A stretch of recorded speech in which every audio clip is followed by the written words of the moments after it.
Welcome to Spectral Shadows, where the darkness whispers and the unseen lurks. Tell me, where are you watching from, and what time is it? Because horror feels different at night, especially when you're alone. Those who love their mother, like, share, and comment. Subscribe, if you dare. Now turn off the lights, and let's begin. Story number 1. The first time I encountered Motel Evergreen was on my way to visit a friend up north. I'd been stuck in traffic for almost 2 hours, and I'd made it a little more than 3 before the sky had started to darken. Most others would have taken their chances and braved the night, but not me. 3 months ago, I'd run into a chunk of bumper in the middle of the night that took out my front tire, and I'd braved the rest of it in my car, waiting for a tow truck to come save my ass in the morning. I certainly wasn't about to do that again. I'd started scanning the night sky before a single sign caught my attention. Next exit for Motel Evergreen. I'd thought it was a funny name, and then nothing else as I pulled into the lot. A single red Corolla sat near the manager's office, and the parking lot was completely barren otherwise. I pushed open the door into the main lobby, and the immediate rush of warm air was a nice respite from the biting cold outside. A soft melody rang out throughout the lobby as I sat and waited. Something familiar, yet something I couldn't nearly put my finger on. I still remember the first time we met, clear as day. We'd exchanged pleasantries, and she'd mentioned that the motel was always empty. I guess she wasn't really used to company. But I stayed for a bit and chatted with her, and confused her dog as a he instead of a she. Layla, I think her name was. The pup had been given a prominent spot on the reception counter, so much so that I'd noticed it the first time I'd stepped in. There was also a massive clock that simply displayed the date in the lobby, and it read August the 7th. I'd only noticed it when I'd turned around to leave the reception counter. The motel room was rather quaint. Vintage furniture, and a bed that creaked under my weight. An old steam radiator sat in the corner, beside a fading brown armchair. As I stood in the shower, the warning she gave me echoed in my mind. Don't look at the peephole past 12 a.m. I had a peculiar dream that night. I'd been discussing with an old man about an old kit lens that he once had.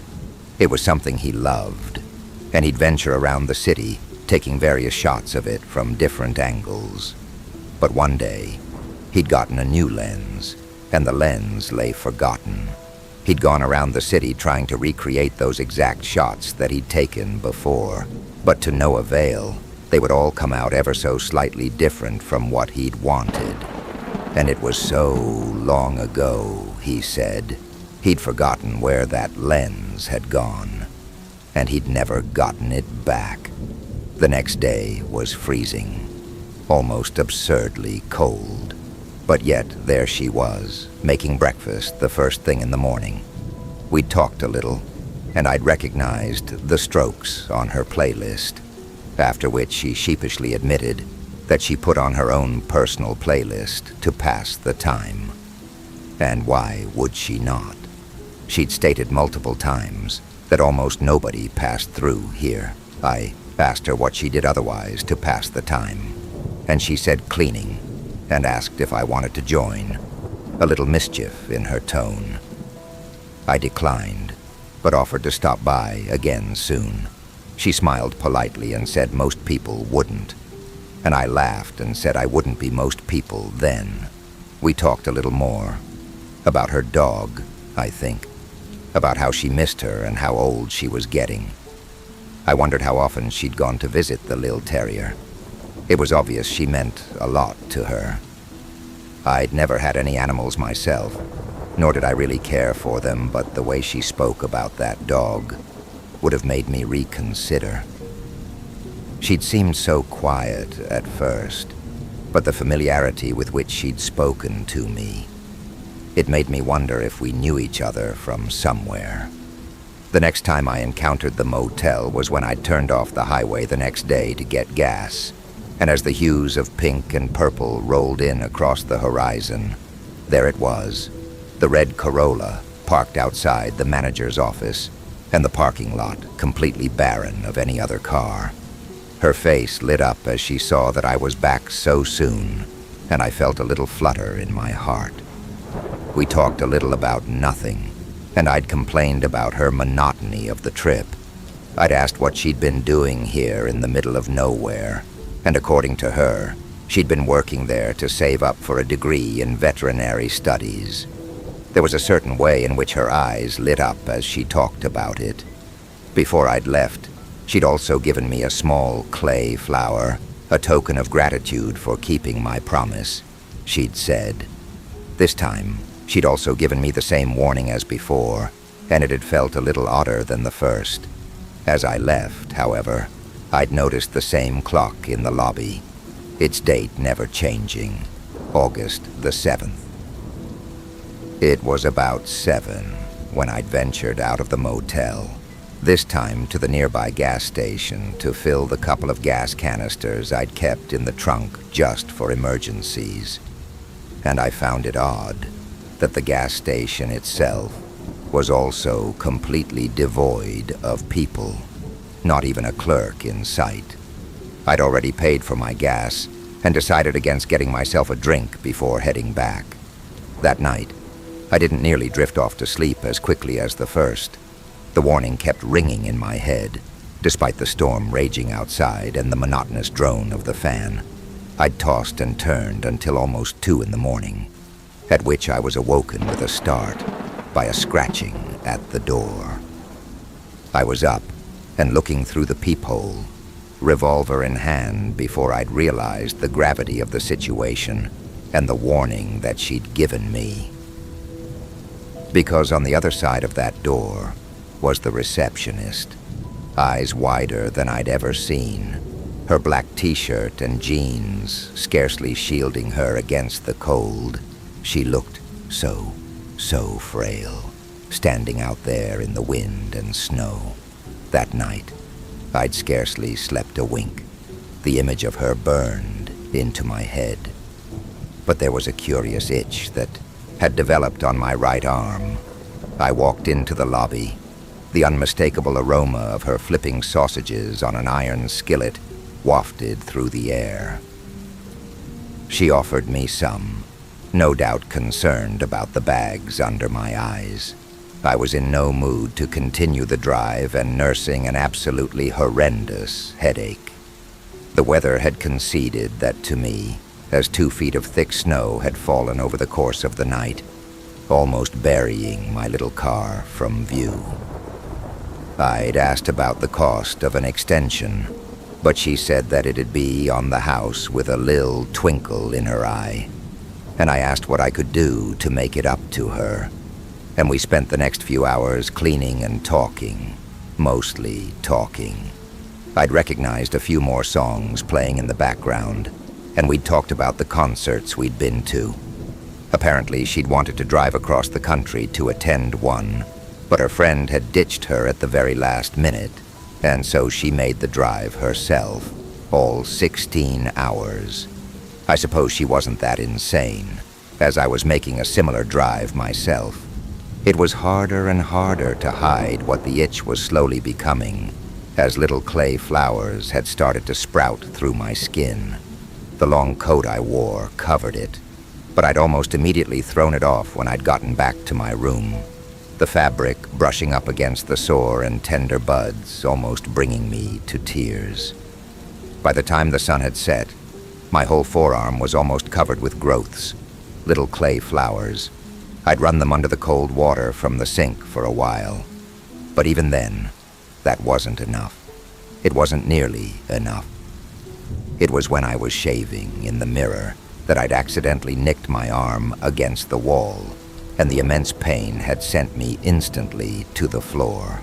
I'd sat curled up in the corner for a while, before I stood and staggered myself into the shower with my clothes on. The warm water was a well-deserved relief from the agonizing pain of the flowers, almost numbing my arm to the sensation of something alien growing. And in that moment, I knew exactly what I needed to do. The pain from the steam radiator was almost indescribable. An electric shock going through the pit of my stomach would have come close. But as I held my arm there, biting a soaked towel through to muffle my screams, the flowers fell off one by one, charring as they hit the ground.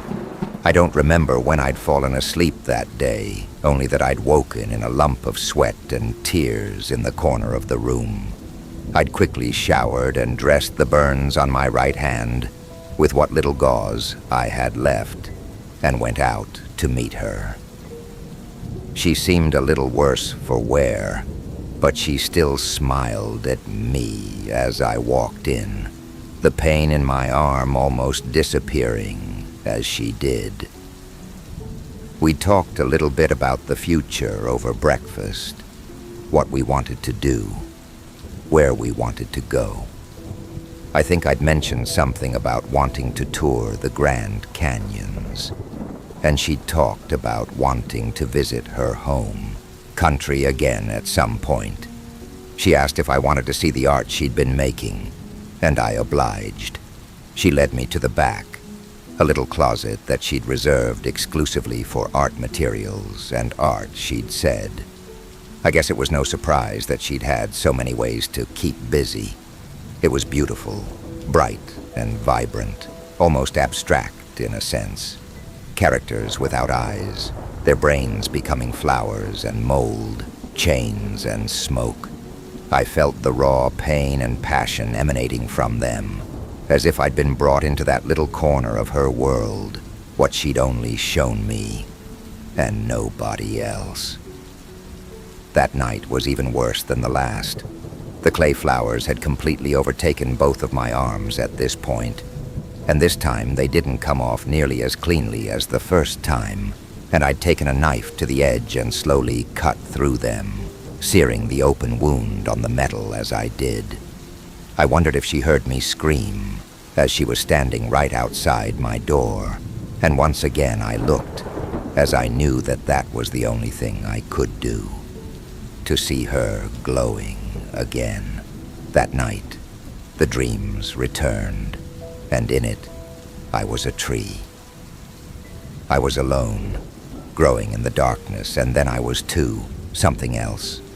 Another face sprouted, and I didn't recognize it, and I screamed in pain, falling out of my bed and crashing unceremoniously through the nightstand beside me. The next morning, her hair was a little less rough and frayed. The bags under her eyes had faded a little, and I was all the more relieved about it. The snow still stayed, and we talked for hours, and I would have been fine if that was how it was.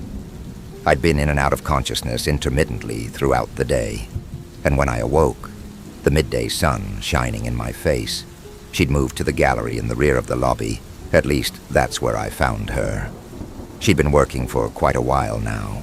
A new, unfinished painting, rough sketch lines and light, delicate brush strokes. Like everything she'd done before, it was beautiful, but not quite in the vein of everything else, as this was a landscape painting. Two figures stood before the vastness of a lake, and I stood and watched as she slowly worked. It was almost hypnotic in a way. It all changed the next night, as I sat next to the radiator, slowly contemplating what I had to do. I noticed a shadowy figure looming in the corner, and I knew for certain that I dare not look at it. I dare not acknowledge it, not even as it pushed its fingers into the bulbs in my hands, as I curled myself up into a ball. The next night, I awoke with a start, seeing that she wasn't in front of the motel peephole for once. I took the liberty of taking a short walk in the cold to be free from that musty, stale, almost chokingly humid room. The figure was gone, and the flowers had subsided for now. And for that one singular moment, I felt as though I was the freest man in the entire world. I returned from my walk, legs pushing through the knee-deep snow, and I chanced a glance at the rest of the rooms. None of their lights were on, but as I scanned, I'd realized that there was a singular room with its door ever so slightly propped open, the one next to mine. I walked over and slowly tried the knob. It was unlocked, and as I slowly pushed through, it hit me like a truck. The overpowering scent of flowers, an almost sickly sweet smell. I fished my flashlight out and panned it around the wan doorway, not wanting to step foot beyond the threshold of the door.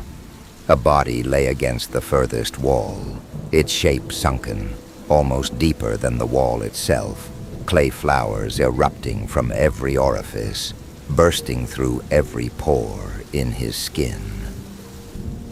Was it even an it? No, I knew this person. His beige blazer and pink dress shirt. The very same pink dress shirt that I was wearing.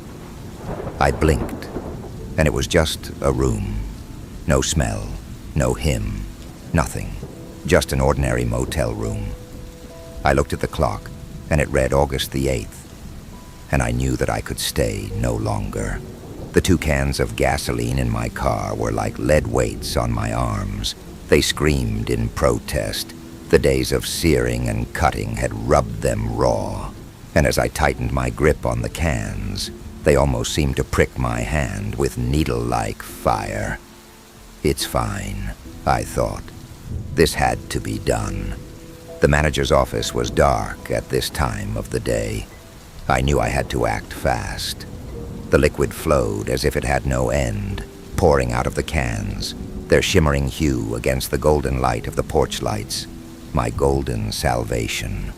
And finally, when the entirety of the outside of the motel had been drenched in gasoline, I sparked my cigarette lighter, once, twice, and the flame came alive. And so too did the motel, a roaring inferno, at once almost blinding, yet of an indescribable warmth. I hoped she was at least asleep. I didn't want to think about it.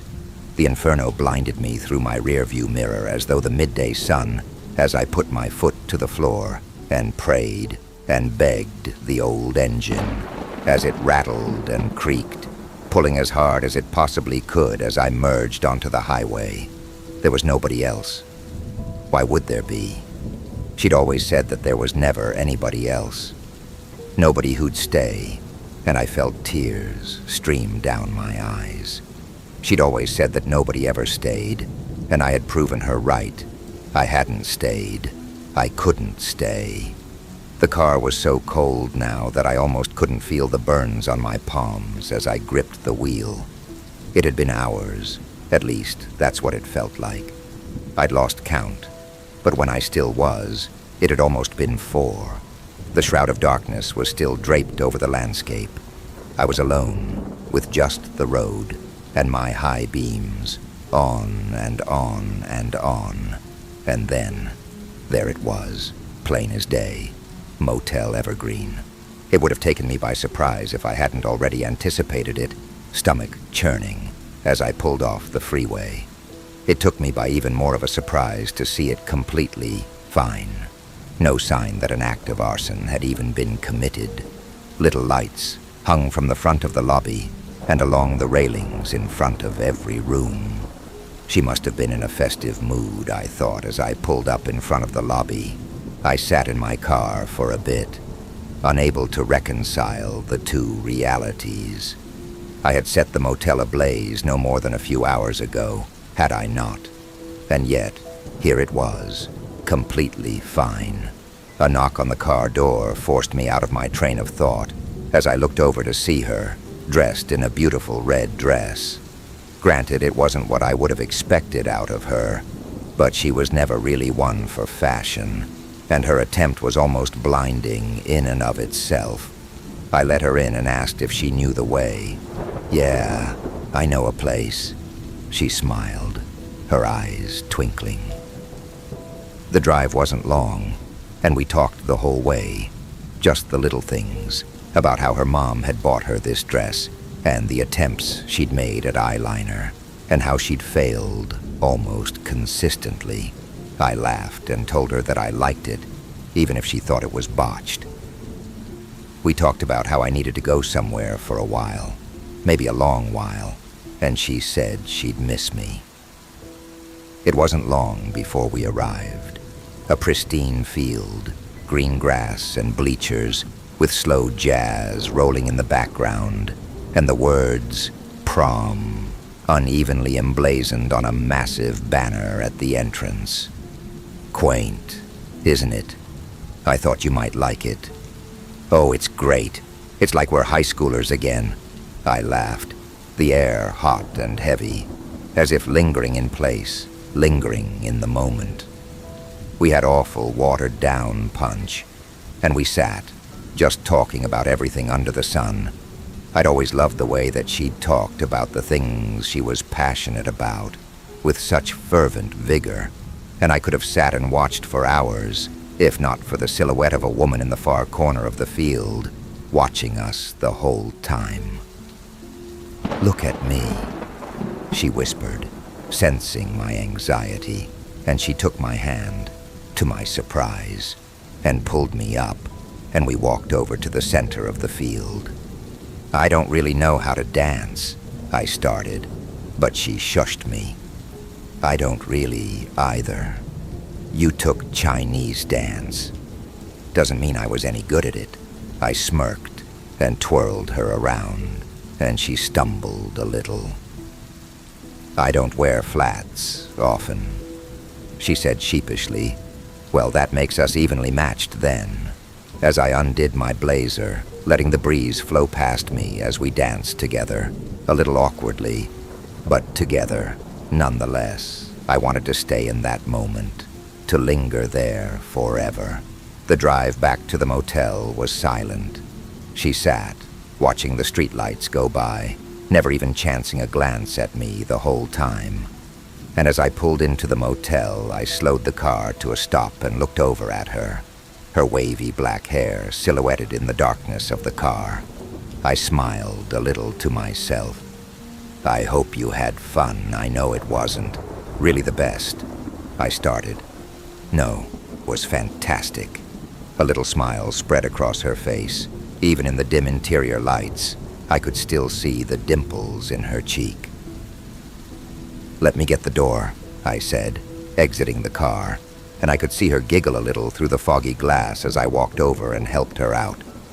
We walked, side by side. I reached out and took her hand again, and she recoiled slightly, but held on. "Just this once. Just a little longer," I said, a little more forcefully than I had intended. The wind picked up and I felt the biting air crawl and slither its way down my back, and I shuddered slightly. We walked together in silence, echoing footfalls against the concrete, and I glanced over, the unbroken clear blue water of the lake a mesmerizing trance. It had been a while since I'd been back here. "I really enjoyed what we had, you know," she said, her words pulling me back into the moment, her eyes still not meeting mine. "I did too, but I can't really do this anymore." I let the line fall heavily from my lips. It's been exhausting, and I've kind of been bending over backwards, you know. "I think you saw only what you wanted to see, the part of me that you wanted to believe in." Her words cut deep. I felt her holding onto my pinky, and then slowly, her fingers slipped off. "Did you really know me?" she asked, a little more accusatory this time, and then I realized the wind had picked up, cold and biting. Her hoodie fluttered in the wind, her back to me. I shivered, my t-shirt and shorts no barrier against the encircling cold that threatened to choke the words back down my throat. But I forced them out regardless. I suppose I never really did. And in that moment, the distance between us felt colder than the swirling wind, colder than even the darkest, most desolate of nights. I opened my mouth, barely a whisper. I knew she wasn't looking, but I wanted her to ask. I wanted her to at least pretend to care, to try to know how cold I felt in that moment. Maybe she felt cold, too. She'd always gotten cold easily, and I just wanted to know. I awoke in a daze. My car was most definitely snowed in again, and my sock ached as if I was 40. I rolled around, trying to remember why I was even there, before realizing that I had taken a quick detour to get groceries and some supplies. As I exited the convenience store, I realized how alone I was. My only company, a red Subaru sitting at the corner of the lot near an instrument store, which of course was closed this time of the year. I had stared into its vacant shelves for what seemed like forever, a twinge of familiarity in its arrangement. And it was that night that I had a dream. I was in that very same instrument store, except that the lights were on, and I needed to go somewhere. And there she was, her black t-shirt and jeans, far too light for the raging snowstorm outside. And no matter how I tried, I couldn't reach her. I was always a step behind, always at a distance. I woke to the sun in my face. The snow had almost melted overnight, the parking lot slick with ice. I glanced around and realized this time I was actually completely alone, sitting on a slab of concrete in the middle of nowhere. The Subaru had left in the night too, probably for good this time, I thought. The little Honda turned over a few times, sputtering and churning, before it finally started, and I was bombarded with calls from my friend as he asked where I was. Apparently, I was a few days late to our meeting. It was then that I realized that I hadn't had cell reception for the longest time. Part of me wondered if it was the work of the motel, but then again I didn't have much of an answer to anything.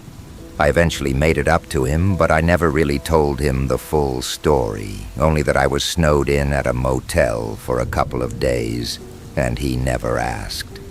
It was just a few months ago that I encountered it again, this time on a long drive back down to Florida to visit my parents. The warm, almost stale summer air pushed past my face as I cruised down I-75, and there it was, almost unassuming in its appearance, but it was a sign I knew all too well.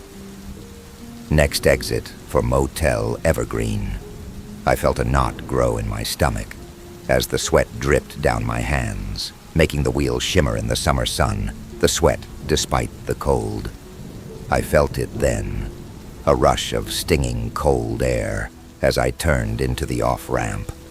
I pulled into the lot. Stepping outside, I felt a slow chill that pushed past my skin. It should have been summer yet. In the midday sun, my knees ached and creaked. Her red Corolla was where she'd always left it, parked near the manager's office. Specks of rust had emerged from under the dulling red paint, dancing across the usually pristine sidewalls of the car. The tires were no worse for wear, lumpy and deflated. I thought of asking if she needed some help with them, and then realizing that I didn't quite know where she would be. The motel wasn't quite as I had left it. It held scarcely any sign of arson, no burn marks, no charring, nothing. The windows, always immaculately maintained, were grimy, filled with cobwebs.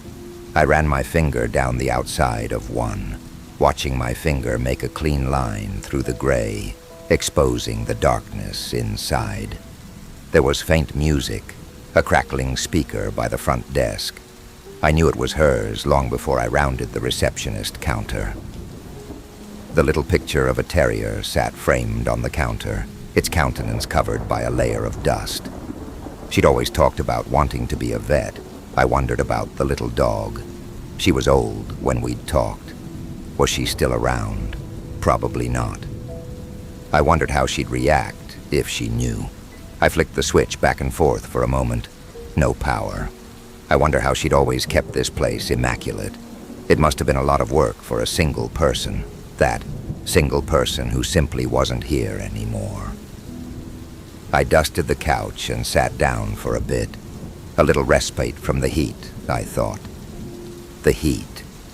The heat was back, and I sat, perhaps for minutes, perhaps for hours, letting it soak into me, like a slow ripple, fanning out till it covered everything. And when I closed the office door for the last time, I looked back at the old decrepit once was, and then never again.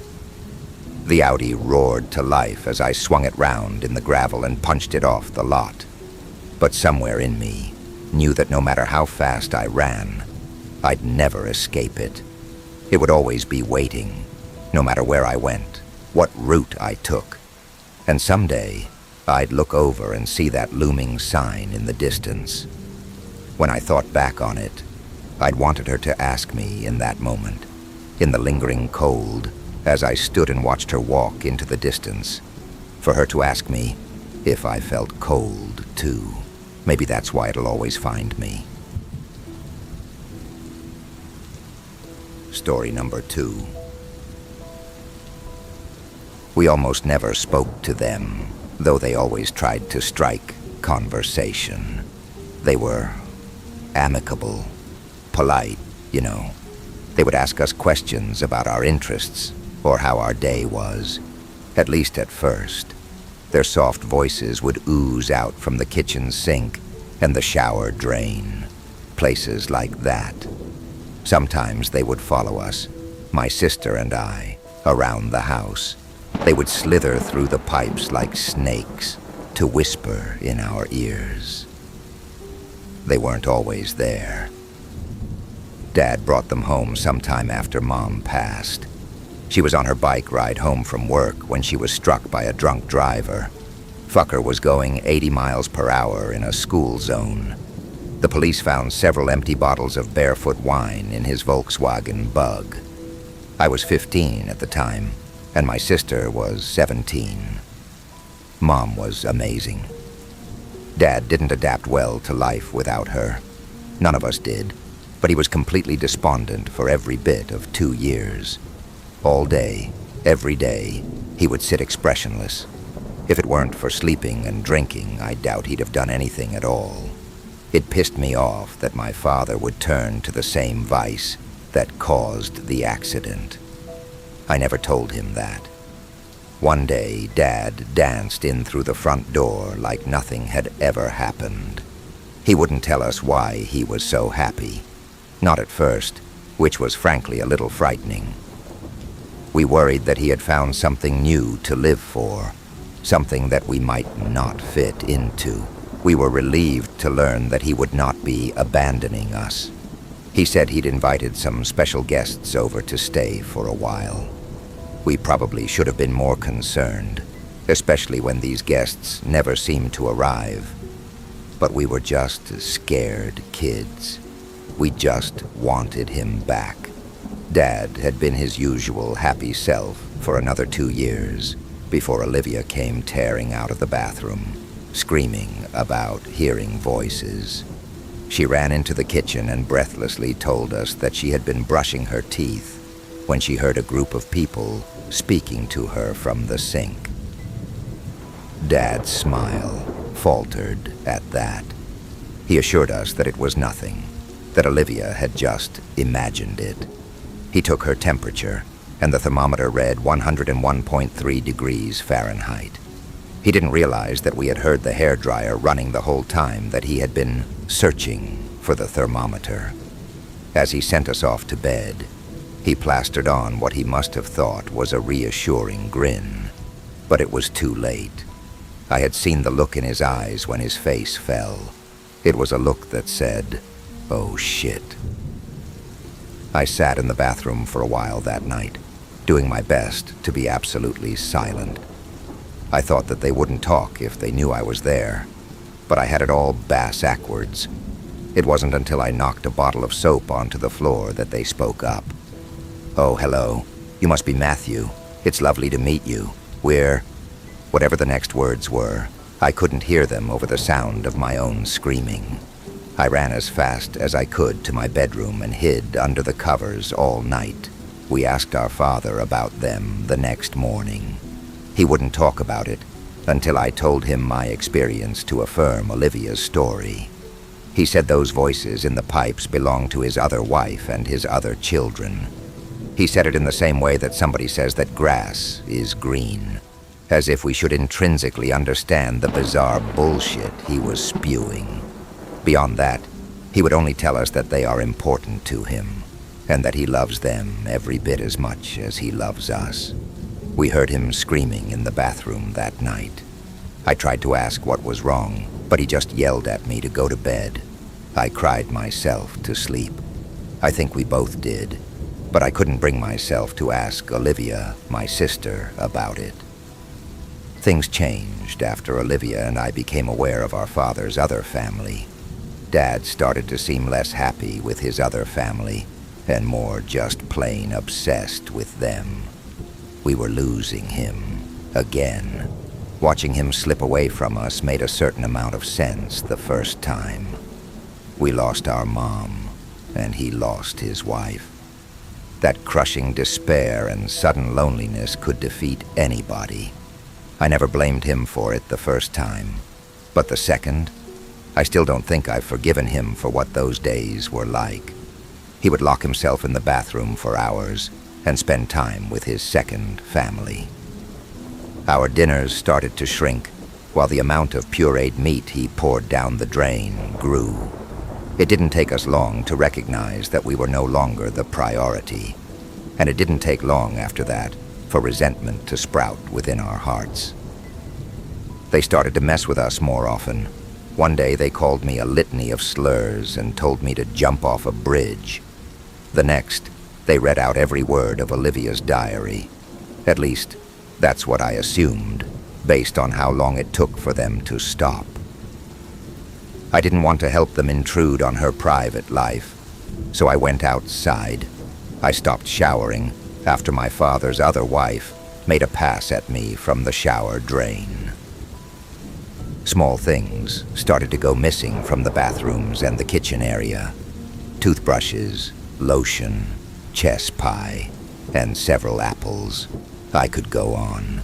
We tried to confront Dad once. Olivia and I screamed at the bathroom door as we pounded with both fists. He gently opened the door and spoke to us in a whisper. "You guys need to get out of here."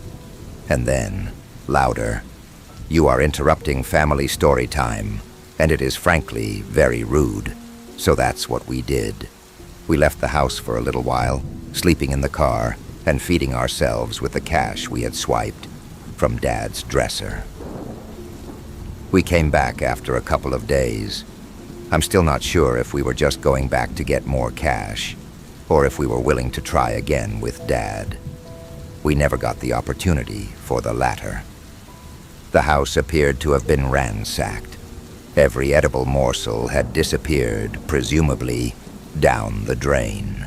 We found our father slumped over the bathroom sink with a knife in his hand. His skin was gray, and his eyes looked glassy, like a doll's eyes. Chunks of flesh had been hacked out of him. A bloody scrap of his thigh, still clutched in his fingertips, lay dangling over the drain.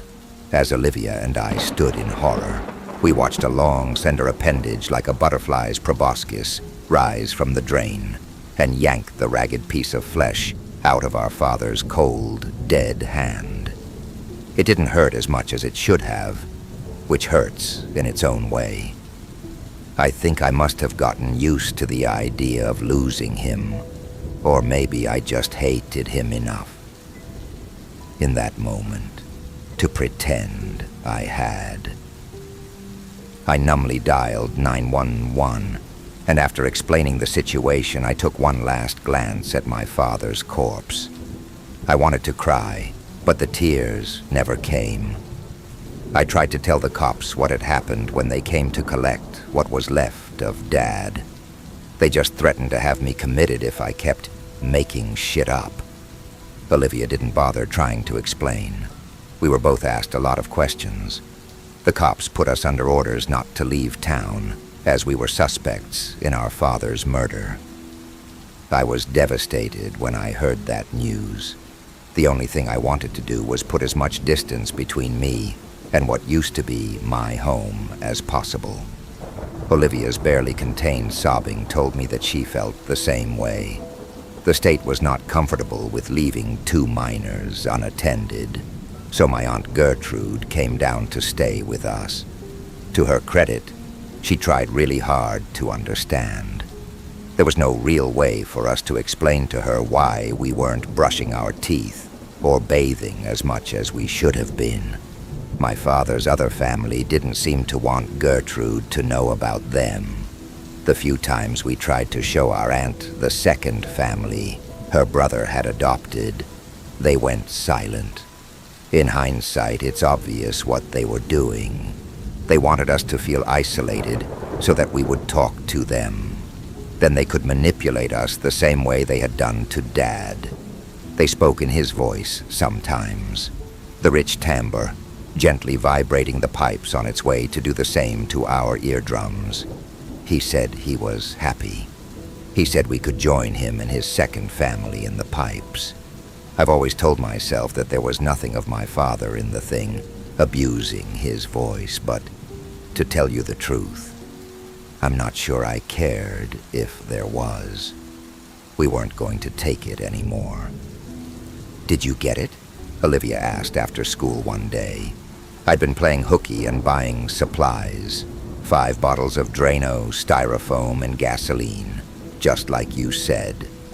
I felt proud of myself for getting exactly what she had requested. "What's it for?" "Napalm," came her reluctant reply, and the meek way she said it told me that she knew it was absurd. I argued how insane her plan was the whole way home. In the end, she relented, and we agreed it would be an absolute last-case measure.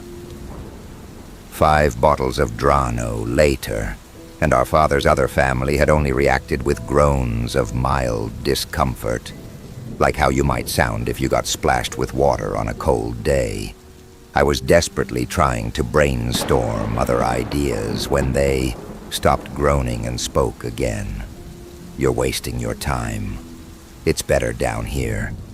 It was our mother's voice. I'm not going to lie to you. We kind of lost our shit after that. Not with fear, but with anger at the audacity of this thing. It had taken our father, and now it was soiling the memory of our mother. We screamed ourselves hoarse and brought bedlam down upon the bathroom. We broke pretty much everything. We threw anything that wasn't nailed down at the sink in blind rage.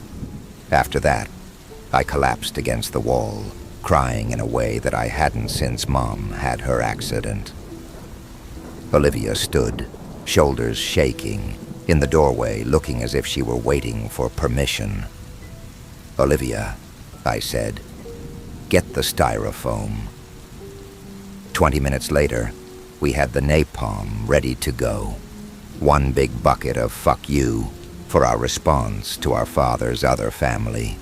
As we carefully poured the gelatinous material into various drains, it muffled their voices, and our home fell truly silent for the first time in what felt like forever. We sat together and enjoyed that for a few minutes. Then we pulled a flare we had found in an old survivalist's kit from the garage, lit it, and threw it into the small puddle of makeshift napalm left in the basin of the sink.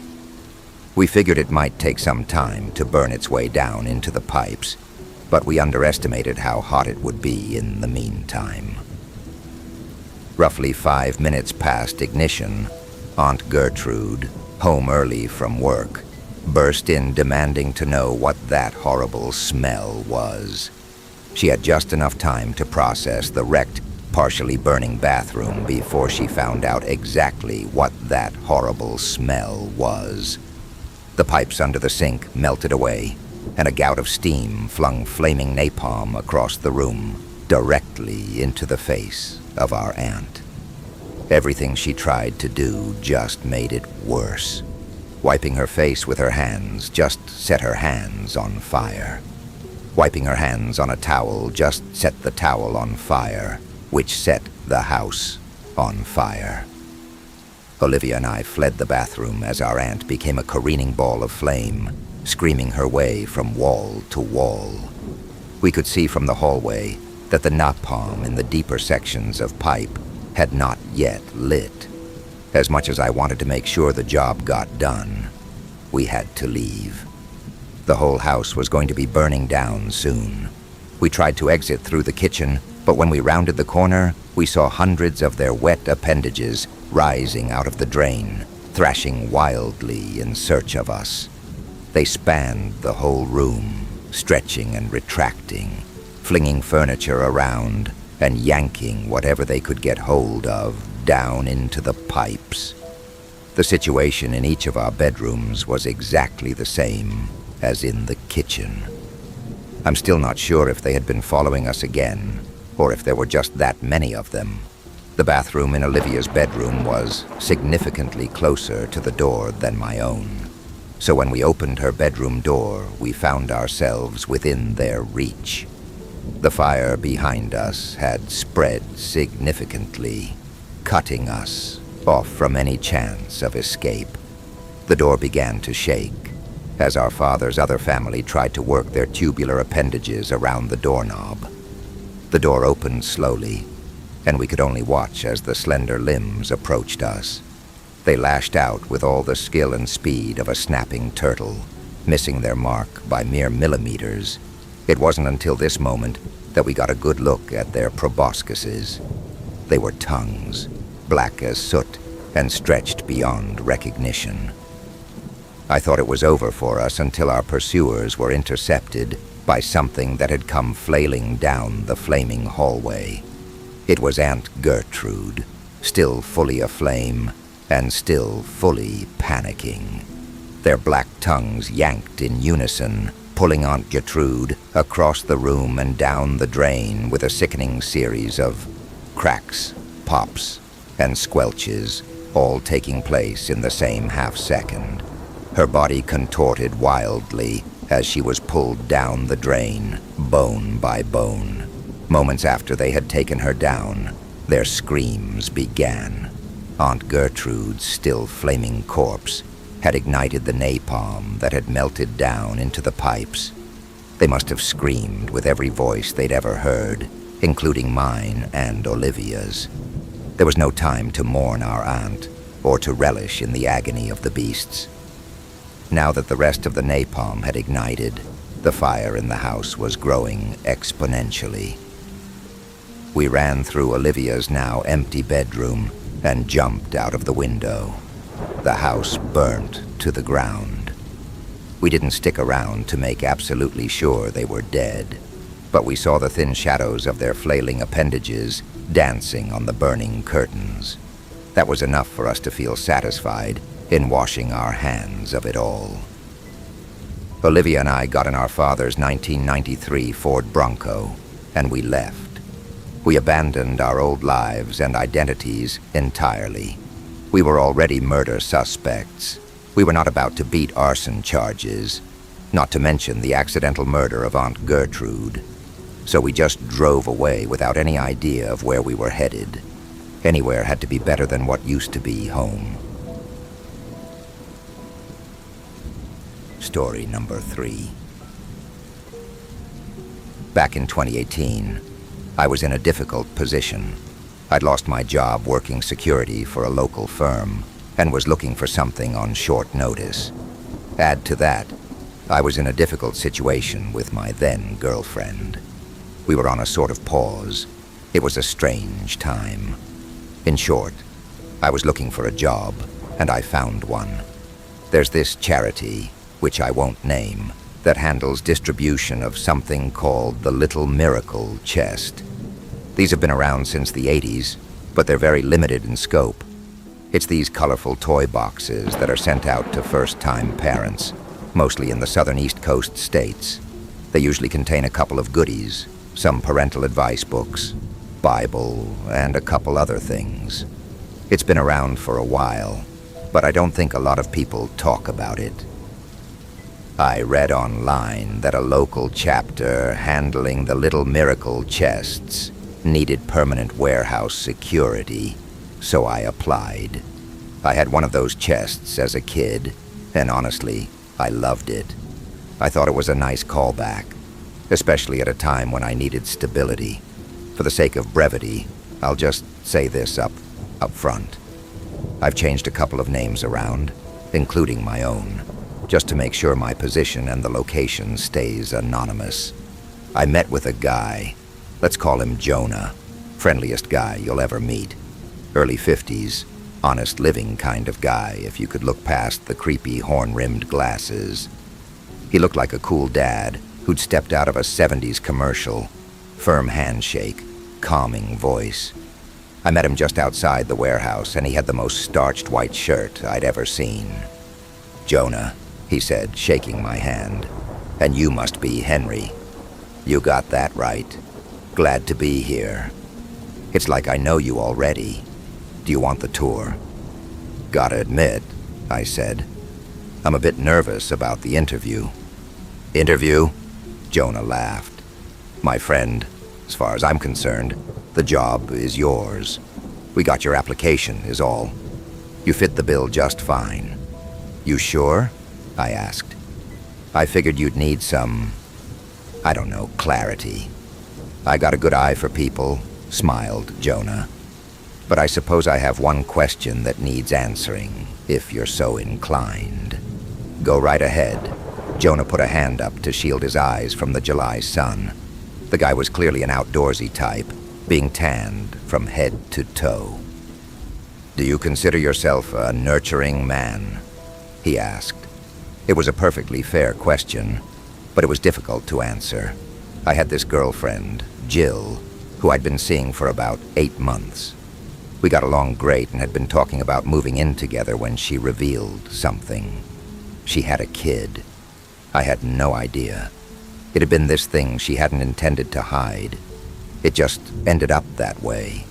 We got along so well, and by the time she wanted to tell me, it had gotten strange to bring it up.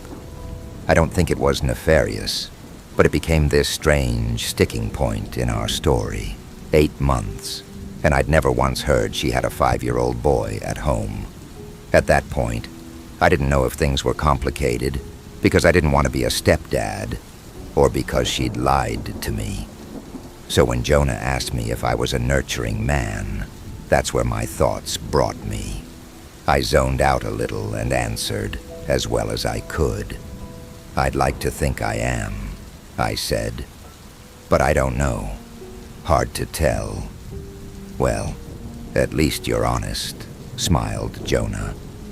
"That makes up for a lot." With that, he gave me a tour of the warehouse. Row after row of Little Miracle chests, all wrapped in cellophane and ready to be shipped out. The Little Miracle chests are about 4 feet long, 3 feet wide, and has a rounded, treasure chest kind of lid. The thing is made of some solid kind of wood and has these metal handles bolted to the side. It's heavy, at least 30 pounds. On the side, you got all kinds of classic Americana printed. Boys and girls playing in the sun, a white church, green grass, a rainbow, happy couples leaning on one another, but also a few of adventurous motifs, like lions being ridden by young boys, or little girls feeding unicorns with blue sunflower seeds. It's probably the most sugar-coated, wholesome thing you'll ever see, if you haven't seen one already. Before we could enter, Jonah gave me a tap on the back. "These things come straight from the printer, so we have these industrial fans going in there to keep the prints from peeling until they settle, so it's loud in there." "All right." So we got these headphones, noise canceling and all. Whenever you're in the main hall, you need these on at all times, or you'll hurt your hearing. We can't be held liable for that, Henry. We don't got that kind of money. Fair enough. He gave me the headphones and showed me around the warehouse. There was a definite chemical in the air. It was a prickly smell, like old lime and deep ammonia. It stuck with you immediately. Jonah showed me around the main hall, the loading dock, and the various entryways to keep an eye on. He pointed out a few cameras, all the light sources, and where all the emergency buttons were in case of a fire or serious accident. Once we got out of the warehouse, we put away the headphones and put them in a locker. There was this small adjoining office with 2 desks and an honest-to-God fax machine. Jonah explained a couple of details I needed to keep in mind. We got the place pretty cheap because the ground rests on aquifer, he explained. That's been shifting slightly over the years, causing a sort of incline. We've looked into contractors to help us compensate, but it's a steep bill. Long story short, Henry, you need to check to make sure none of the chests tumble off the shelves. We don't want them to break, not one. Is that why you wrap them up like that? I asked. For traction? Traction, and to keep the fumes in. You know, they're straight from the printer. We don't want you to get a wheezy lung. We want you around for a while. I appreciate that. Anything else I ought to know? Well, look at you, smiled Jonah, giving me a firm pat on the shoulder. Being proactive. I knew I picked the right guy. Well, since you asked, there's one last thing. He sat down on one of the desks, trying to look like a cool substitute teacher. I bet that move worked better on the younger folks. Well, 2 things, he admitted. 1, don't use the freezer. We've had to throw out a bunch of stuff because of it. And 2, do you know our motto? The motto? Yeah, the Little Miracle motto. Do you know it? You used to have one as a kid, right? And of course, I knew it. It was written on the inside of the lid, so you saw it every time you opened it. God loves all his little miracles, I said. That's the motto. Hot diggity dog, Henry. I knew you were the perfect guy. He gave me another firm clap on the shoulder. A couple of signed papers later, and I was officially hired. There were a couple more things to keep track of, like where we stored keys, what to do at certain times, and how many hours of the day I had to stick around. I had an alternating schedule with a 3-week rotation. The pay was decent, but I had to scale back on a couple of things on account of only working 4 days out of the week.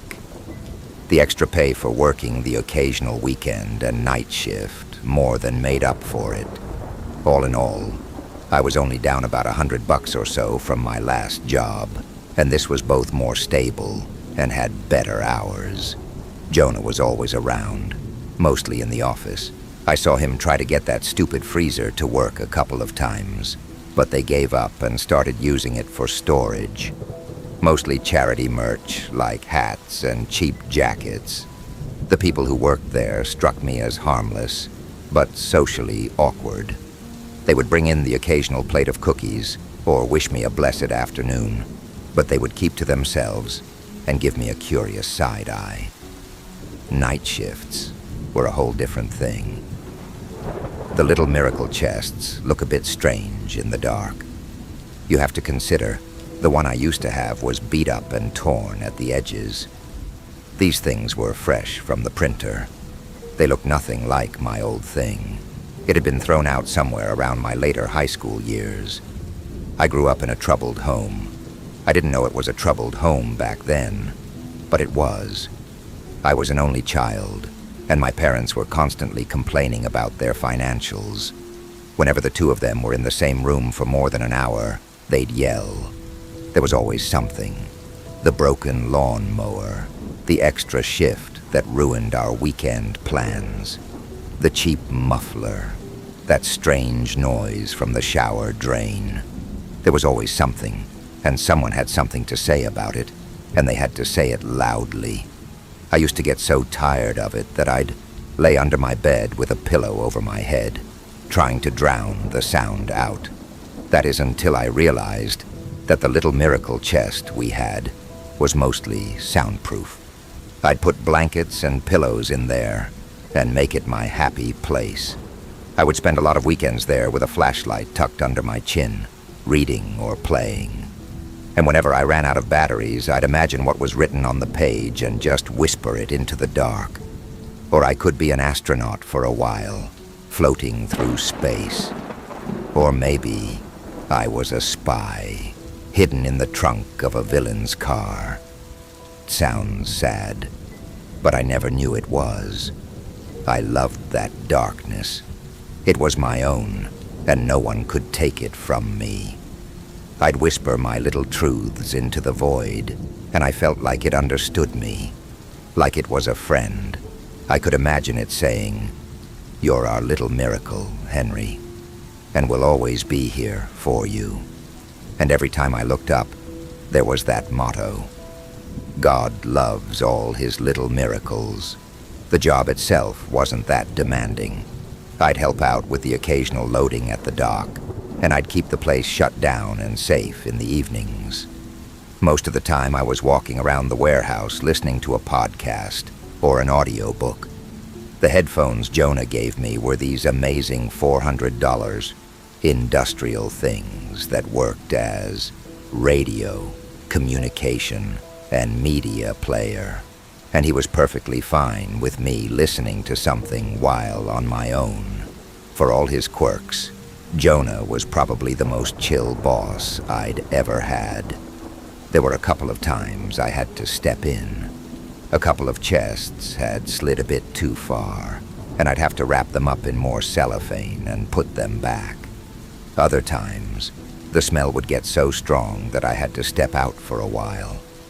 I'd get chills from the overhead fans, and there was always something sticky to get your shoe stuck on. So it wasn't perfect, but what job is?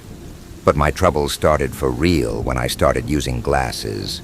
I'd been riddled with headaches for a while, and Jonah gave me a day off to check with an optician. Turns out I needed glasses. It was a pain to get used to, but even more of a pain to wear them underneath the headphones. I'd get this chafing around the edges of my ears from the constant pressure. After a while, I decided to take a break from the headphones, if only for a while, just to get my ears some time to rest. That's when I noticed something peculiar. The industrial fans weren't really that loud, barely even a hum. I asked Jonah about it, but he insisted I wear the headphones, or at least earplugs. "It's an insurance thing," he argued. "It's really important. Please take this seriously, Henry." I didn't want to lie to him, but I did. Whenever no one was around, I'd put away the headphones. I'd still keep them around my neck if I needed to put them back on, but I'd keep them off most of the time. But that put another thought in my head. What about the floor tilt? Was that really a thing? The fans weren't so bad, so maybe this wasn't either. There was this water-level tool in the office. I borrowed it from Jonah's desk and went into the warehouse. I checked the warehouse shelves, one by one. None of them were tilted or at an angle. They were all perfectly straight. I had the day shift the following afternoon. There was a short moment before my lunch break where there was just me and Jonah in the office. He'd kicked his feet up on a chair and basked in the heat like a lizard. I'd only been with Little Miracles for a few weeks, but I'd already grown to enjoy the job. Asking questions about it felt shaky. Jonah looked up at me with a curious expression. "I got a couple of questions about the warehouse," I said. "A couple of things ain't adding up, and I need some clarity." "Well, Henry, that's what the good book is for." He smiled. "But I guess I could clear up some of the smaller stuff.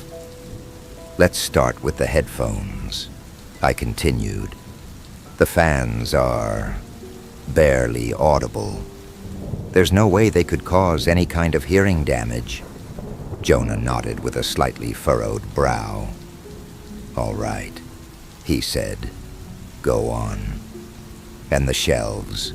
You said the floor was crooked and that the chests kept sliding. I checked the floor, and it ain't crooked. Shelves ain't either. So what are you asking me, Henry? What's this adding up to? There's something you're not telling me. If we're gonna be a team, I need to know what's going on. Jonah got up from his chair and patted me on the shoulder. His frown softened into a trained, quiet smile. He held his hand out, urging me to follow him into the warehouse. We wandered over to the closest chest, and Jonah gently placed it on the floor. He unwrapped the cellophane, talking to me as it came undone. The smell of the print unfurled like a carpet, spilling over my senses. The ammonia could have choked me, but it was the old lime smell that stuck around the longest. I can't tell you why they slide off the shelves, Jonah said. It's just something we have to compensate for. He tapped the chest and opened it, showing me the simple wooden interior. It was empty, with the motto printed on the inside of the lid. The headphones are a courtesy, Jonah sighed. A couple of folks feel bad about asking if they can play music or listen to something while they're out here by their lonesome. We figure giving a free pass makes the time go a little faster. And, well, we already bought the things. Jonah, that can't be it. That can't be all there is. He closed the lid and wrapped the chest back up. Here's God's honest truth, he said. This entire organization is here to care for the good Lord's little miracles. And if we do what's expected of us, that's what we'll do. There wasn't a hint of a lie. I don't know what I expected. The chests were empty, and while the explanations were weak, they were at least plausible. It was enough to keep my mouth shut for a little longer. If there's anything else, you know where to find me, he said. Stick to the script and you'll do fine. And for some time, I did just that. I patrolled those halls day and night, making sure the chests didn't slide off the shelves. I listened to my audiobooks, helped load the trucks, wrapped the chests in cellophane, and that was all there was to it. I had the thought that maybe Jonah had picked a specific chest to open, so at times I'd open others just to check. But they were always empty. For a full month, I didn't think much of it. That is, until one particular night. I didn't use my headphones that evening. My glasses were chafing again. I'd gotten a text from Jill earlier that night, and I kept pacing back and forth, trying to figure out what to respond. Hell, maybe I shouldn't respond at all. The message was part apology, part explanation, and a reminder that despite it all, she missed me. Part of me wanted to say I missed her back. Another part wanted to walk away. Jonah's question still stuck with me. Am I a nurturing man? As I paced, I noticed one of the chests having slid a little further than usual. A full corner of the chest was hanging off the edge of the shelf. I put my phone away, slid the chest back in place, and stepped back. As I did, I heard something. It was low, like a mumble from behind a pane of glass. Thank you. I looked back at the chest. I stared at it, dumbfounded. You're welcome. There was no response. And of course, there wasn't. How could there be? It might have been the wind, but a part of me knew it wasn't. That noise brought me back to those childhood summers, hidden away in the safety of my little miracle chest while my parents threw dinner plates and novelty mugs.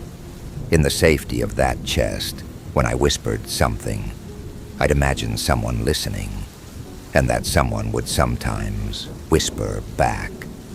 And what I heard in that warehouse was exactly like I'd imagined that voice to sound like. From that point on, I started looking at the little miracle chests a bit different. I began questioning whether they were affecting me, or I was affecting myself. It had been such a small sound, barely audible, a whisper of a thank you. I could have misheard. I must have. The only other option was nonsensical. Chests can't talk, and I knew for a fact these were empty. But I couldn't help it. During those long hours of the night, I had to look a little closer, listen a little longer, and when I couldn't convince myself to stop, I tried to test them, challenge them even. I'd whisper at them, knock on the lid, or pick up and shake them a bit. Of course, nothing happened. But every now and then I'd see one of them twitch or rattle. Was it one particular chest that moved? Or was it all of them? One night I didn't even bother to try. I just picked a chest and stared at it, waiting for it to move.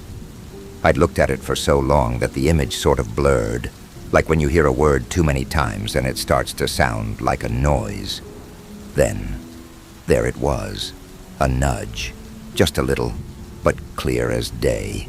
I rushed it, tore away the cellophane, and opened it. And of course, it was empty. And I'd accidentally ripped off part of the print, just a corner, where the lion was. I thought about lying to Jonah, but I knew better. Not only did he deserve the truth, but there were cameras to tell the full story. Not that I didn't think he'd believe me, but because it didn't matter. No matter if the chest moved or not, I'd messed up.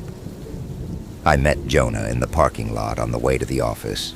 He carried a much too formal suitcase and a copy of today's paper.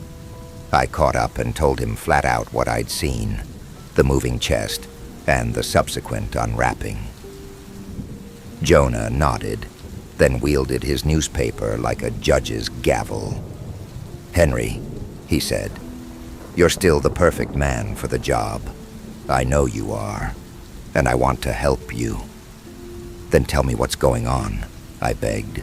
"Tell me I'm not crazy." "How about this?" he said. "You heard about the storm." It had been the talk of the week. A storm brewing over the weekend, with the brunt of it hitting later that evening. The sky had already darkened. We had a last-minute cancellation, and I got no one to help. If you can keep things in check this one night, I'll see what I can do. "Can do about what?" I asked. "What can you do?" "Henry, please," he said, putting his hand on my shoulder. "I'll see what I can do." I agreed. Things were going to be a bit different that evening. I was the only one on site, and there'd be no one to call for backup. That and the storm was guaranteed trouble. We had to close the fans and lock down the shelves with plastic straps. And because the fans weren't running, I'd have to wear a mask with a gas filter, just in case the fumes got too intense. I was going to have to make sure everything was secure, which would be an effort and a half. Not even an hour into my shift, I started getting warnings about rolling blackouts in the area due to fallen trees cutting the power lines. 30 more minutes, and it reached me. The entire warehouse turned dark with a sudden click. The silence was so palpable that I could hear my heart beat. It's surprising just how many noises are around you, even when it's quiet. You kinda don't notice unless the power is gone. As the power went out, I could hear the wind picking up. It was pushing into our ventilation, making the warehouse fans squeak in protest. And with the first lightning strike, I heard the shelves rattle, not because the ground shook, but because they suddenly moved. I checked the straps on the shelves with a flashlight, trying to figure out what had made them move. I noticed a particular chest on the mid-level that had slipped a bit, and I pushed it back in, line. That was the one to keep an eye on. But as the second lightning strike collapsed into the woods outside, the shelves rattled again. And when thunder started to roll, I looked up. It wasn't just one peculiar chest. They were all moving. Some of them were actively fighting against the protective straps. Others seemed to shake, like a leaf in the wind. It's like something had kicked them, forced them into action. A couple of lids flipped up, revealing the empty insides. I could hear the cellophane stretch and strain against some, unseen force pushing the chests every which way. Then, voices. What's happening? Who's there? Is it danger? I tried my best. I really did. I tried to ignore the movement and the whispers. I tried keeping them all still and secure. But one strap on the far end of the warehouse came undone, and one persistent gust of wind made the entire thing lean. I could see that it was about to fall long before I got there. It crashed into another shelf who bore the brunt of the weight, and luckily, it held. But one chest on the far end got loose. It collapsed to the floor and splintered on the concrete. Something leaked out of it. It looked like a water oil mixture, and it had this intense shell of old fruit. I grabbed what remained of the lid and moved it, only to see a small, translucent hand sticking out, no bigger than my thumb. Little claws curled around the fingertips. It was so white I could see its veins, where a pulse ought to twitch. But it didn't. It lay still. I let the lid go and backed away. "We die," a chest whispered. "We're dying," said another. "Mother, call for Mother. Mother." They hissed and rattled, every chest on every shelf, and as the hissing got louder, it turned into a wail, a cry for help, drowning into the raging storm. I backed away, not knowing what to do. A couple of straps were coming undone. Some shelves were swaying in the wind, and right there, on the floor, lay that splintered chest like a broken egg. "I'm trying to help," I called out. "I can help. Just please stop, and I'll help." "The Death Man," a chest hissed. "Fear the Death Man." "Mother! Mother!" The calls got louder. A chant for Mother. For something to come help them, to deal with the Death Man. I couldn't stay. Defying the storm, I rushed out of the warehouse and into the parking lot. I was drenched in seconds as the rain fell sideways, but I much preferred the howling storm to whatever was happening on those shelves. I couldn't believe it. I ran for my car. I had to call Jonah. I'd gotten about 30 feet when I noticed something on the road ahead. It looked like an oncoming flash flood. Mud and trees and bushes being swept up into a big pile, roiling its way across the road. It was far off, but there was something about it. It looked out of place. I stopped for a second to look a little closer. It had eyes. It wasn't oozing across the road, it was crawling like a massive reptile. I'd mistaken its scales for tree bark. It was a creature, an unreal reptilian thing, and it was coming straight at me. And now that I looked at it, it was fast. I never made it to my car. I turned back to the warehouse. I sprinted as fast as my legs would allow and slammed the door shut behind me. 2 seconds later, the door imploded with a metallic twang, hitting me in the shin bone and sending me sprawling to the floor. "Mother!" the chests cried. "Mother comes! Mother saves! Mother eats the Death Man! Eat the Death Man!" Something groaned. It sounded like a tree bending in the wind, but there was a tune to it, and it repeated like the croak of an angry frog. The living mudslide reached into the warehouse only to reveal a 5-clawed forelimb, each claw the size of my leg. It cracked the floor like wet sand. Then, a roar. The air rippled, and the pressure made my ears pop long before I even heard its sound. It was part hiss, part croak, and part shriek, all wrapped into one furious bellow that rattled the windows. I got back up on my feet, wobbling from the gash in my leg, just as the thing reached the loading bay doors. Those are solid metal. I thought they'd hold for a while, but they bent wide open with little effort. It was like watching a rabid dog tear into a pillow fort. The storm spilled onto the warehouse floor. The winds shook the shelves as the creature stopped in front of the broken chest. A split white tongue tasted the air, each segment the size of a grown man's thighs. It poked around the splinters and looked up with a pupil the size of a bowling ball. "Kill the death man," one demanded. Kill him now." "Mother! Mother!" A bellow rolled out of that thing like a revving engine. I saw claws sink into the concrete as it dragged itself forward, heading my way. I hobbled into the main office. I could hear that thing thrashing around, trying to follow me. For a second, it stopped. I thought maybe the door was too small for it. Then I heard a scratching noise, like construction tools being dragged across the wall. It was going to break the entire room. I didn't know where to go or what to do. I could make a run for it, but that thing would be on me in seconds out in the open. I had to keep stalling it, but I didn't know how. It was protecting something young and small, hidden within the chests. "I don't know what to do," I gasped. "I don't know what to do." I thought about Jill and not seeing her again, about never answering her last text, only for her to see my name in the obituaries. Then, a chime, a ringtone. Jonah had an extra phone in his top desk drawer.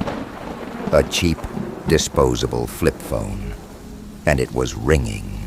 I pulled it out and answered, gasping for air as my eyes flicked back and forth. Jonah's voice came through from the other side. "Henry," he said, "I'm sorry it came to this." "What is this?" I gasped. "What do I do?" "Where do we go when we're scared, Henry? Where are we safe?" "That's what I'm asking," I yelled back. "What do I do? Think, Henry. Where are you safe?" I blinked. My mind snapped to attention, and I looked around the room. And there, by the window, was the broken freezer. I climbed into it, hiding beneath a pile of merchandise while the storm raged outside.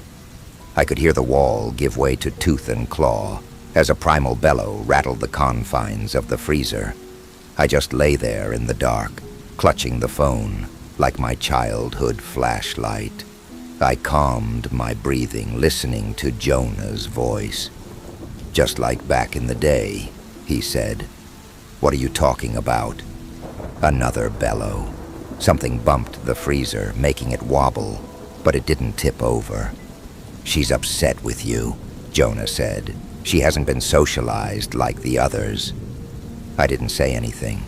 I just held the phone tight, closed my eyes, and tried to breathe. "I'm sorry. I didn't think it'd be this bad. I just thought they'd get a little scared from the thunder, maybe show you something. But..." Another lightning strike in the distance.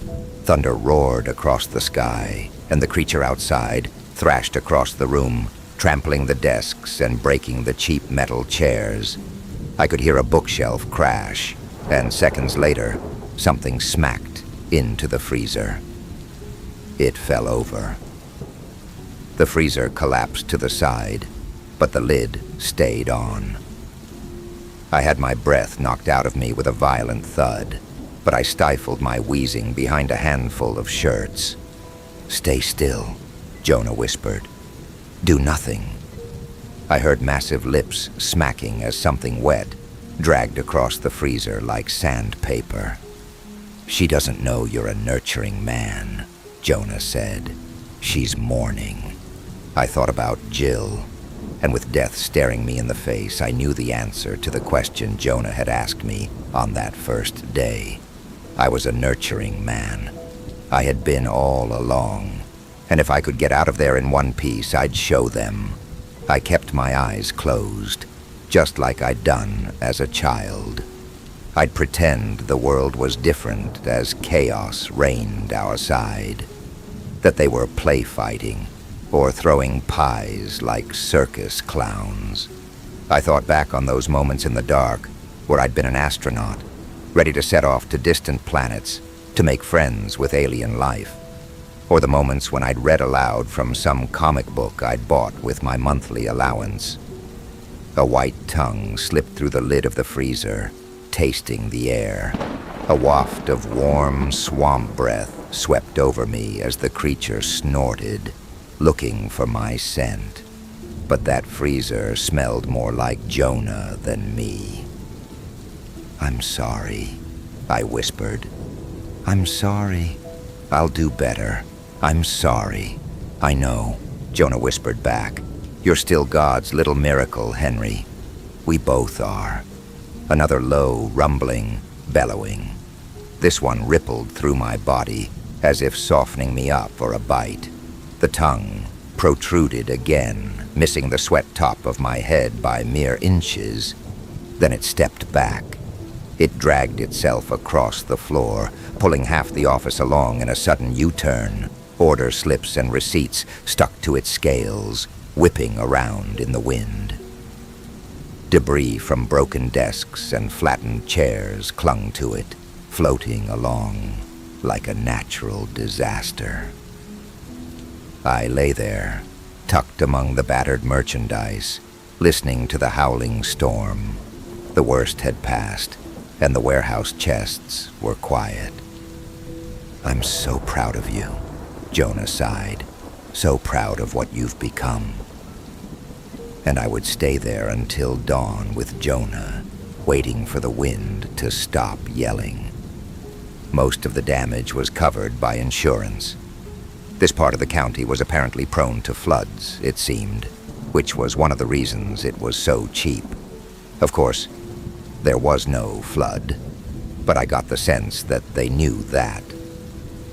I met Jonah a couple of days later on a park bench not too far from the warehouse. He was having yogurt and brought a thermos of piping hot coffee. We hadn't spoken since that night, but he seemed just as cheery as always. I wasn't. "I need to know what this is," I said. "All of this." He looked up at me, then back down at his yogurt. Mango flavor. "I never lied to you," he said. "The Tapex is God's little miracle. We just make sure they grow up to be good. They need to socialize, to listen. So you send them out to children. You hide them in chests and just let them go?" "It works," he said. "We rarely have a problem. And what are they? In the wild, they're terrifying." Jonah shuddered. "But it's like with dogs. They can be your best friend, or roam in packs, looking for prey." "So that big thing was a wild one." "Not wild one," he corrected. "A poorly socialized one." "Then what do the good ones look like?" Jonah finished his yogurt, putting the little plastic spoon down. He wiped his lips and rubbed the tips of his fingers together, making a strange sound. His fingertips were solid, like sanded down bone. "They can look like a good friend," Jonah said. "A kind uncle, a goofy aunt, or a friendly boss who don't ask too many questions. Someone who knows you very well." I looked at him, past the horn-rimmed glasses and the calming smile. There was a tint to his eyes that I hadn't seen before, and a slight protrusion along his spine. "It's not without purpose, Henry," he said. "We're all just trying to be better people." He got up and stretched a little, then let his demeanor sink back into a familiar expression. "See you Monday?" he asked. "For the cleanup?" I got up, looked him over, and shook his hand. "See you Monday." It's been a few years since. The first thing I did after that meeting was call Jill. It didn't take long for us to reconnect. She gave me every opportunity to back out, but I kept at it. And beyond all my insecurities and questions and worries was a life of calm and warmth, one that I could nurture into something beautiful. A place with bedtime reading and early morning car karaoke. You might be surprised to know that I still work with little miracles. We got one of the chests at home.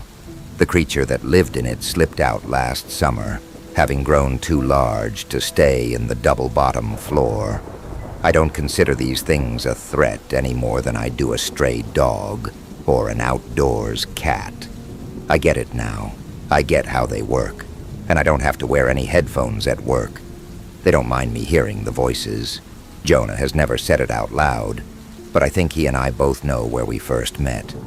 He's been with me for a long time, all the way back to when I read books by flashlight. Thanks to him, I guess someone listened to all those times when I whispered into the dark.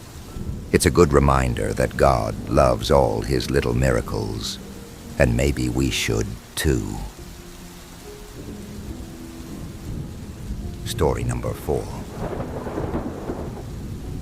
Arachnophobia, a common fear that all of my friends and I have. Spiders. They are absolutely terrifying. They live in dark and secluded areas of your home, awaiting their next meal. That moment when you feel a chill creep across the back of your neck. The feeling that something is carefully watching you. You can't help but to turn around, and then find one of these little creeps looking down at you from a corner, anticipating its next move. People think that I am crazy to have this fear, and tell me that they don't intentionally want to harm me. Everyone tells me that they are cautious because of how much bigger I am to them. However, this wasn't the experience I've had. They have no understanding of the events that have led to me developing this fear. I want to share this story to those who spend their summers camping out at Gifford Pinchot State Park in Pennsylvania. We were lucky to make it out alive. I hope this reaches out to everyone in my area and isn't censored out as some sort of fairy tale. If you value your life, don't go camping in Pinchot. It was August 14th of 2018 when my friends and I decided to go out camping for the first time. We had attended a few classes a few months prior on camping safety at a local venue for hikers and campers. We've never been out in nature other than a day of fishing, so we figured that it would be the safest option to ensure that we knew what we were doing. I, for one, had no idea how to pitch a tent or how to make a fire. Neither did Chad or his girlfriend, Emily. Chad and Emily are childhood friends. We have been together since elementary school. Chad has always been a pudgier individual with red hair and freckles. He had always been the most intelligent of our trio, excelling in mathematics and sciences. Emily, to be honest, was always out of his league.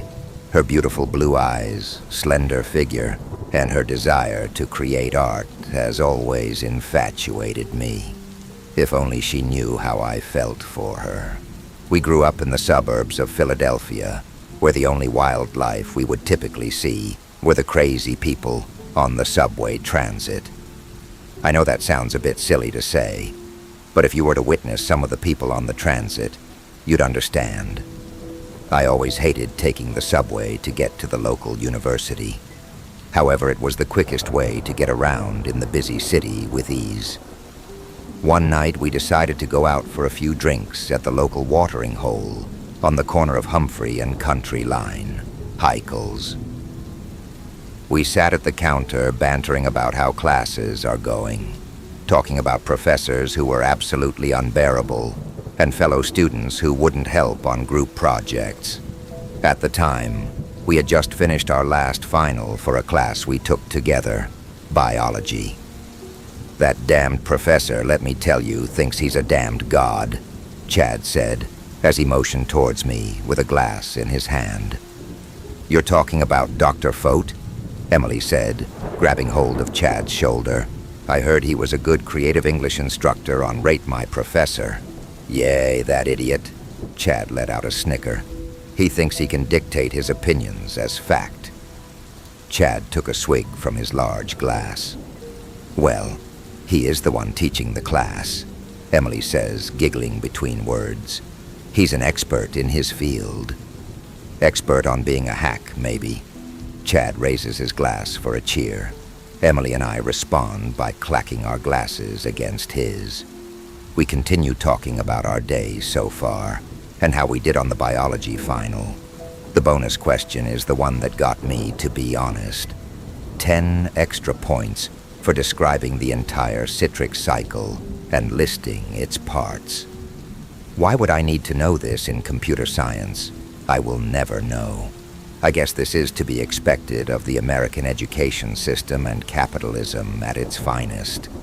Biology has never struck my fancy, nor has it been an interest. It's completely boring, in my opinion. Well, guys, do you have any plans for the summer? I ask, awaiting an answer intently. Not really, Emily replies. Nothing that I can think of, Chad responds. His eyes light up as if he had just had the greatest idea. Why don't we go camping? Where are we gonna camp around here? In the alleyways. I let out a chuckle. Watching the daily life cycle of drug dealers and the homeless, Emily teases. Ha ha ha. Really funny guys. Chad lets out a sigh, clearly annoyed by the lack of seriousness in our statements. Why don't we go out to Pinchot for a week? Emily is quiet, and I am thinking of his suggestion. I know for a fact that neither of us has been out in the wilderness for more than a few hours. That includes school fishing trips we took for a class, and with family. We don't have experience spending a night, not to mention a week. That sounds like fun. I could even get some natural paintings done. Emily smiles at the idea. We've never been camping before. I don't even know how to. I knock my fist against his head. Any better ideas in there? No worries. I've already done some checking. A local association for hikers and campers offers classes, Chad explained. It's fairly cheap, too. I'll even pay for it. What do you guys say? I take a moment to consider his offer. I mean, if we learn how to camp, I honestly don't see an issue. It might even be a good experience to have. I'm in. I give Chad a thumbs up. You know I'm in, too. Emily lets out a shriek of excitement. It's settled. Chad stands up. I'm going to go home and register us for the classes next week. See you guys later. Chad walks out of the bar. Wait, did he say next week? That is way too soon. He must have been planning this ahead of time. It's not like I'm doing anything anyway. I usually spend my summers working for Uber, a ride-sharing company. That or playing video games in my downtime. So my schedule is pretty free. I'm heading out, too. Emily yawns. It's getting late and I have to get up early. Will you be okay getting home? I ask, a bit concerned with her. Can't do anything by the several drinks she had. I'm going to be taking a cab home. Don't worry, I'll be fine. Emily picks up her purse from the counter as she steps off the stool. See you soon, Fulton. Emily walks out of the bar. Likewise. I yawn. Emily walks out of the bar. I pull out my phone and order a ride from the Uber app. At times like these, I am so thankful that this application exists. It prevents me from making stupid decisions like drinking and driving.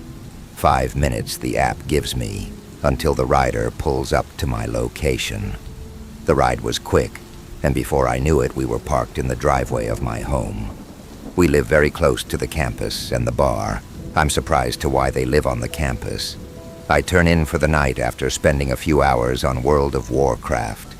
The next week we spend 2 hours each day learning about how to safely make a campfire, safe things to eat if we run out of provisions, how to pitch a tent, and what-if scenarios. You know, what to do if a predator approaches your campsite. Why and why not you should do certain things. It was pretty much common sense in my personal opinion. A few months go by, and the time has finally come to make our drunken conversation a reality. After nearly a 2-hour drive, we found ourselves in the Pinchot's designated camping area in the early afternoon. We were taken aback when we realized that there was no one else there. No campers, hikers, or bikers were enjoying the warm summer day. Another thing I noticed was how silent the woodland was. I could not hear the cries of cicadas or chirping of the local birds. Silence, nothing more. I was personally hoping to see a brood of cicadas as their 17-year cycle came to an end. According to some park pamphlets, they were expected to make an emergence this week. While Chad and Emily set up the tent and our campsite, I decided to go collect some firewood for tonight. To be honest, it was more of an excuse for me to go out hunting for cicada shells. When I was younger, I would always hunt and collect their shells. My parents would find the display I made of my proud collection and toss it away after a few weeks. I was an odd child, but I always loved my creepy crawlies. After collecting a bundle of sticks, I came across a pine tree covered in shells.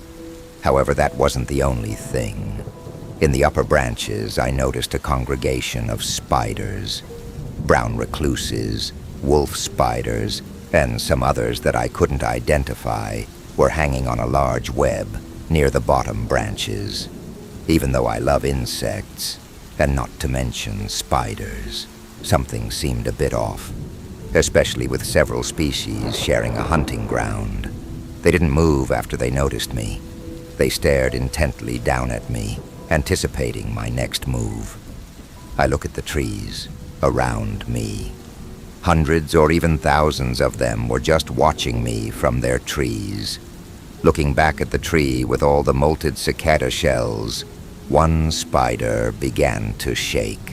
One turned into two, and then the rest of them started to do the same. A gut feeling told me to pick up the firewood and to run away. But I was too curious as to why they were doing this. I know they usually only shake the web to scare off predators, but I wasn't in reach. So why? Out of nowhere, they begin to fall from the trees. I hasten my retreat and grab the firewood while covering my head by the onslaught. My heart began to race and my breath along with it. I darted my eyes in every direction, trying to avoid as many as I could. It was like a being pelted by a rainstorm.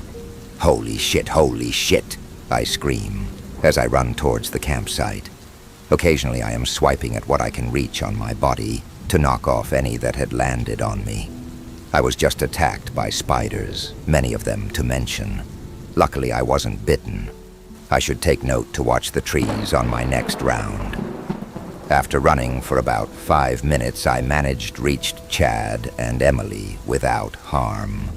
I sit on the log that one of them probably had found when setting up our camp, clenching onto my chest and breathing heavily. Chad and Emily noticed this and came running to me with concerned looks on their faces. What happened? Are you okay? Emily rubs my back, trying to ease me. The hell happened to you? Chad says as he squats in front of me. Spiders. I breathe in deeply. There were so many, and then they just fell on me. I tilt my head back with my eyes closed. Seriously, the weird bug kid is afraid of spiders? Chad teases by raising an eyebrow. Rolling my eyes at his comment, I go through the events of what just happened. They were dancing on the web, and then they just suddenly fell down and attacked you. Emily gasps. Did you provoke them? No, I honestly didn't do anything, I explain.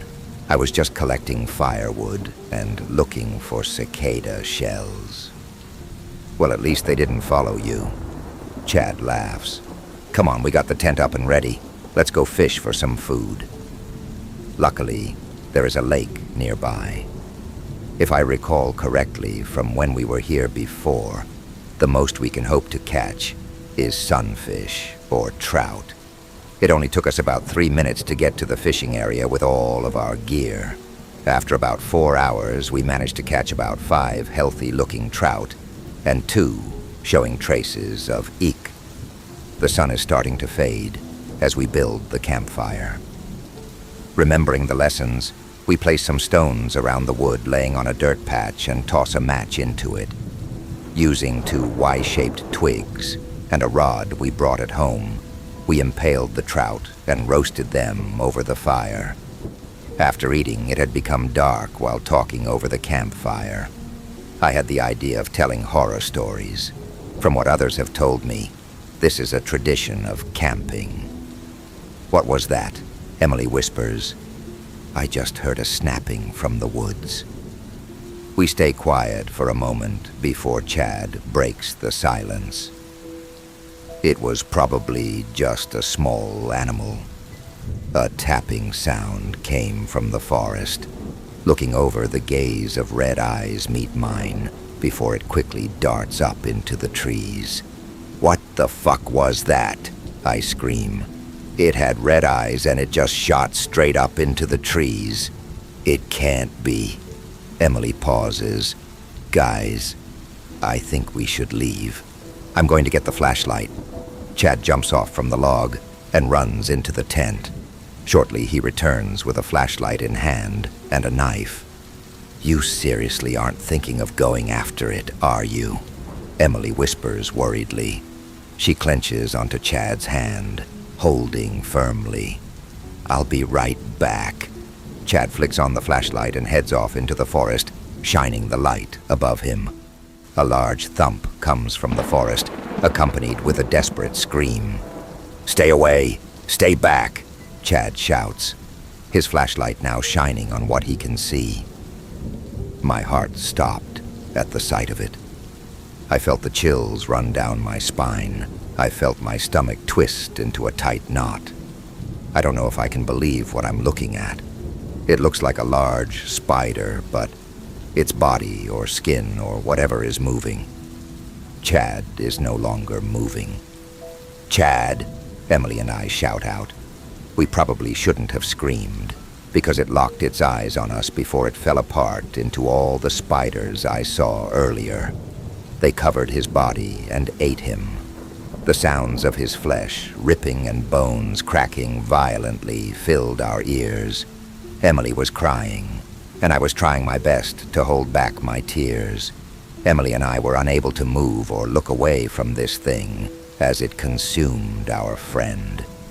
Emily and I can't do anything against it. They're obviously not just spiders if they can manage to do that. These things were calculating and intelligent. Is this what happened to the other campers out here? Is this why no one else was camping here? Nothing was left of Chad by the time they finished.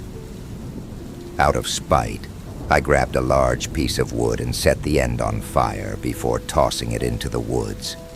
It will at least buy us time before it tries to target us next. "Let's go, Emily." I tug at her arm. She is still in shock from what she just witnessed. "We can't leave Chad," she screams at me. "Chad is already gone. We need to go now before we end up like him." I shout back at her and forcibly pull her from her spot. We run towards the car, leaving everything behind, including our cell phones that were in the tent. We managed to get out of the park. The thing that took Chad didn't like the idea of us leaving. It jumped across the trees in front of us, tracking us as we traveled towards the I-83 entrance. It tried to lunge onto the car, but missed as I swerved away from it. I look into the rearview mirror to see if it was still giving chase. It seemingly disappeared, without a trace. Emily and I were safe for the oasis moment. Why didn't we try to help him? Why didn't we try to save him from that damned thing? He was our friend, and we just allowed him to die. I allowed Chad to die. This is my fault. Emily and I attempted to explain things at the police station the next town over. No one believed us, of course. They told us they would send a team to investigate his disappearance. When scary things happen, our minds play tricks on us. the officer said. "You probably saw your friend get attacked by a bear." "It wasn't a bear," Emily screamed at the officer, annoyed. "We know what we saw. You need to get everyone out there to hunt that thing. The wildlife officers will receive a report on the large spider you guys saw." The officer had us write down our contact information before sending us home. I don't know if anyone will believe me about this, nor do I know if this story will get read. But please head me. Stay away from Gifford Pinchot State Park if you value your life. Story number 5. I've been searching for answers and came across this subreddit. After reading some of the posts on here, I figured I might as well make an account and see if anyone could help me. Last year, I moved to a new town and knew no one. I tried going for drinks with co-workers, meeting girls on dating apps, even going by myself to the farmer's market. It never worked out, though, and after months of trying to make friends or find a girlfriend, I gave up. I just didn't click with anyone. That's when I realized I just needed to find a solo hobby. And that's when I started hiking on the weekends. It was great at first. I was accepting life as an introvert, getting in tune with my feelings, reconnecting with nature, all that bullshit. Really, it just made me feel better about myself to be doing something I could call healthy and productive, instead of sitting alone in my apartment. After a few months, I had even built up some endurance and invested in a pair of quality hiking boots. I was able to do the relatively easy 3-mile trail closest to me in under an hour. I started looking for harder trails, figuring I needed more of a challenge. I guess I got what I wanted. I finally found a trail about 20 minutes from me, promising a rugged 10-mile loop around a lake. Perfect. The first time I went, I was ready to give up hiking. I'd gotten bored halfway through, and it stopped being fun. The next weekend, it was either go or sit alone, so I downloaded a podcast to listen to as I walked. What a game changer. The time flew by, and I was mad at myself for not thinking of it sooner. Another month went by, and I'd been listening to the same podcast every weekend on that trail. I knew it pretty well by now, occasionally venturing off the path to explore, but I didn't want to move on to a new place. It was actually very pretty, late fall at this point, and it felt familiar. I felt comfortable there. This last time, though, earlier today, I think that really will be my last hike. The air was crisp, a slight chill to it, so I put on my blue jacket and set off down the trail. I pulled up this week's episode I had downloaded last night as I walked, pressed play, earbuds in, deep breath, as I slipped the phone into my inner pocket. I readjusted my backpack, a small thing with some first aid stuff, water and snacks as the hosts began. All of this, before everything, I can remember so vividly, but then it gets a bit hazy. I know it happened. I know it had to have been real. But it's all so impossible. Since I thankfully downloaded the episode, I can maybe try and figure out how to upload it and let you listen for yourselves, because I know no one would ever believe me otherwise. I can't find the episode online anywhere. It's like it has been erased and I feel crazy, but I know it was real. The hosts, Isaac and Archer, began with some introductions and the premise of today's story.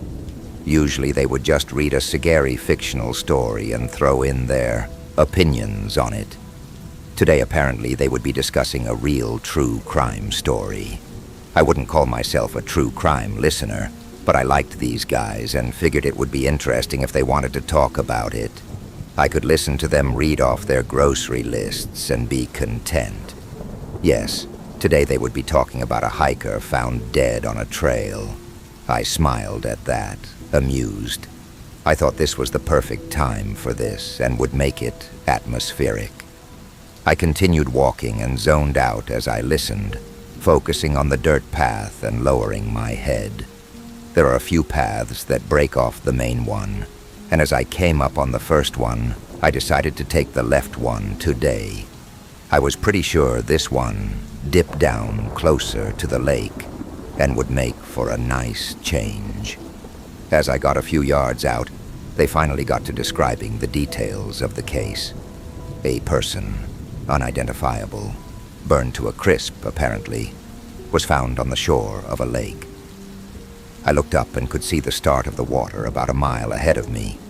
One of them, Archer, interjected and guessed that you'd have to be pretty unlucky to burn right next to water.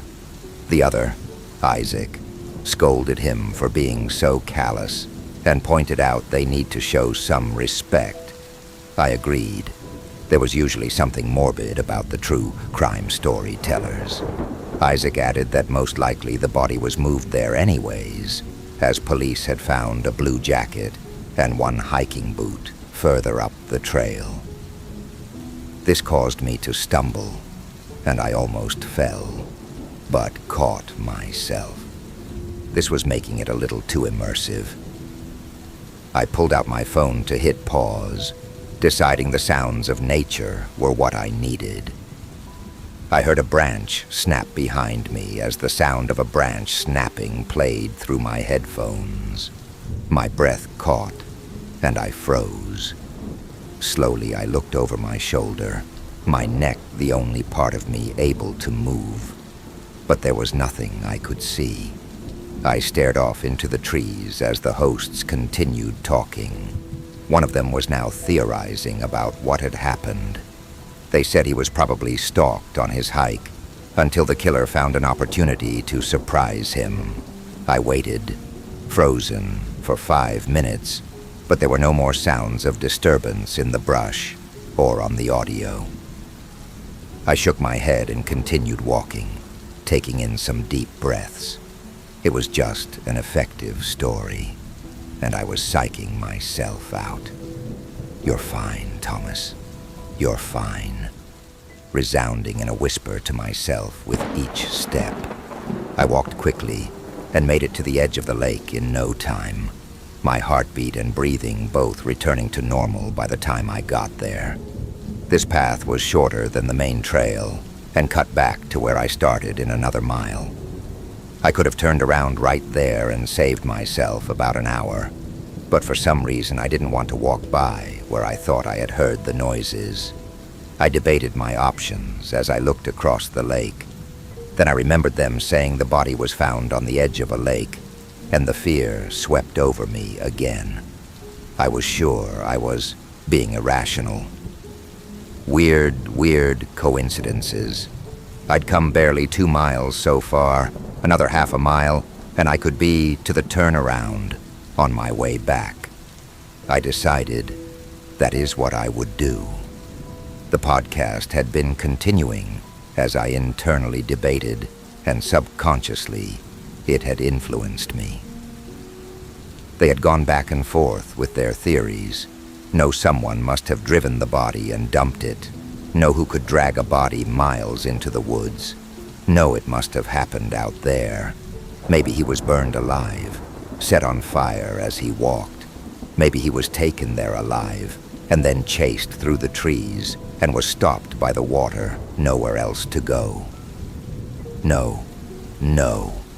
Definitely a random hiker happened to pass by a serial killer just laying in wait. I couldn't take it anymore and ripped out my headphones and threw them into the water. A small splash, and then they were gone. And then another splash, slightly bigger, a few feet over.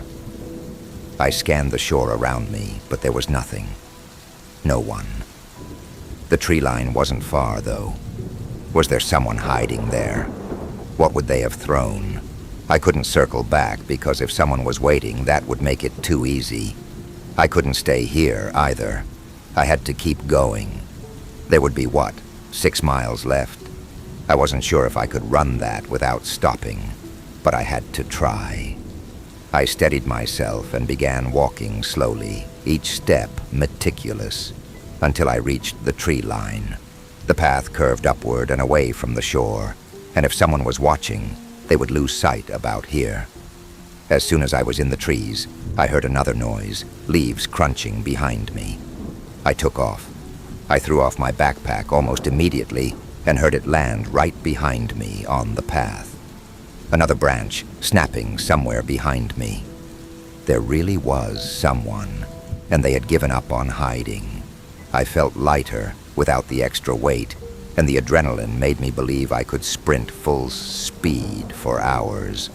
But I knew that was unrealistic. I could still think clearly enough to know that. I managed to sprint another mile, though, and finally let myself slow to more of a jog run while I listened. I could still hear someone running, but it sounded distant, more like echoes of footsteps. I knew if I stopped, though, I wouldn't be able to start again. I realized I was sweating and clumsily ripped off my jacket, and my phone went with it. I alternated between sprinting and jogging in a daze. I know I made good time, a personal record for sure, but it felt like years. Finally, I saw the end. My car, the only one sitting in the empty lot, waiting for me. I was so close. I had left it unlocked, thankfully, as my keys had been in my pack, and clutched the handle, throwing the door open and myself inside. Once the doors locked, I began shaking violently. I clutched the wheel as every muscle in my body seized and my lungs gasped for air. My eyes scanned the outside and set themselves on where I had just come from. I waited there too long, but no one else came out. Once I had control over myself, again I pried my fingers off the wheel and leaned over to the glove box. I was just checking for my spare key, but as I reached across the passenger seat, my elbow hit something. Looking down there was my backpack. I spun my head around to the back seat, but it was empty. I inhaled sharply and could not let it back out. I was being watched. I knew it. I unzipped the main pouch and all my things were still inside, my phone placed on the very top. I reached inside to the small pocket I kept my keys in. There they were. I pulled them out quickly and started the car. My foot shook and I could hardly press down on the gas enough to make it move, so I creeped back onto the road, swinging my head madly, checking for any movement, any sign of someone or something. Back on the highway, the fear subsided, and I began rationalizing what had happened. By the time I pulled into my apartment complex, I was laughing about it, at myself, for letting it affect me like this. I had acted crazy. I've been home a few hours now, and the feeling of being watched has returned. I can't rationalize it anymore. Re-listening to the audio, they had to have been talking about me. Everything was so specific. I keep thinking I smell smoke, too. I feel like I'm losing it. Story number 6. Do you ever hear those stories of people getting such bad head trauma to the point where they construct entire lives in their head? Unfortunately, I experienced one of those situations. Except, I only got to live a single day. The way I got my head trauma isn't really important. But to sum it up, I was practicing for a big kickball game the next day with friends. I was running to second base when one of them hit a hard fastball. It seemed to curve and gain momentum mid-air as it hit me straight in the face, knocking me over. My head hit the bleachers with, according to my friends, what sounded like a loud, deep rattle of a coin. Instantly, I passed out, and when I woke up, I was back in my bed. Confused but sighing a breath of relief, I went downstairs and grabbed a bowl of oatmeal for the day. There was a note on the refrigerator that stated that my parents were at one of my sister's soccer games, which I didn't mind. After all, I would need the peace and quiet so I could grind out my writing. During that moment, I was working on a feature screenplay titled Worlds. It was a script about a mysterious interloper who helped people in the afterlife traveling through different worlds whilst invading police and whatnot. It was essentially an interdimensional The Running Man, if you've ever read that book.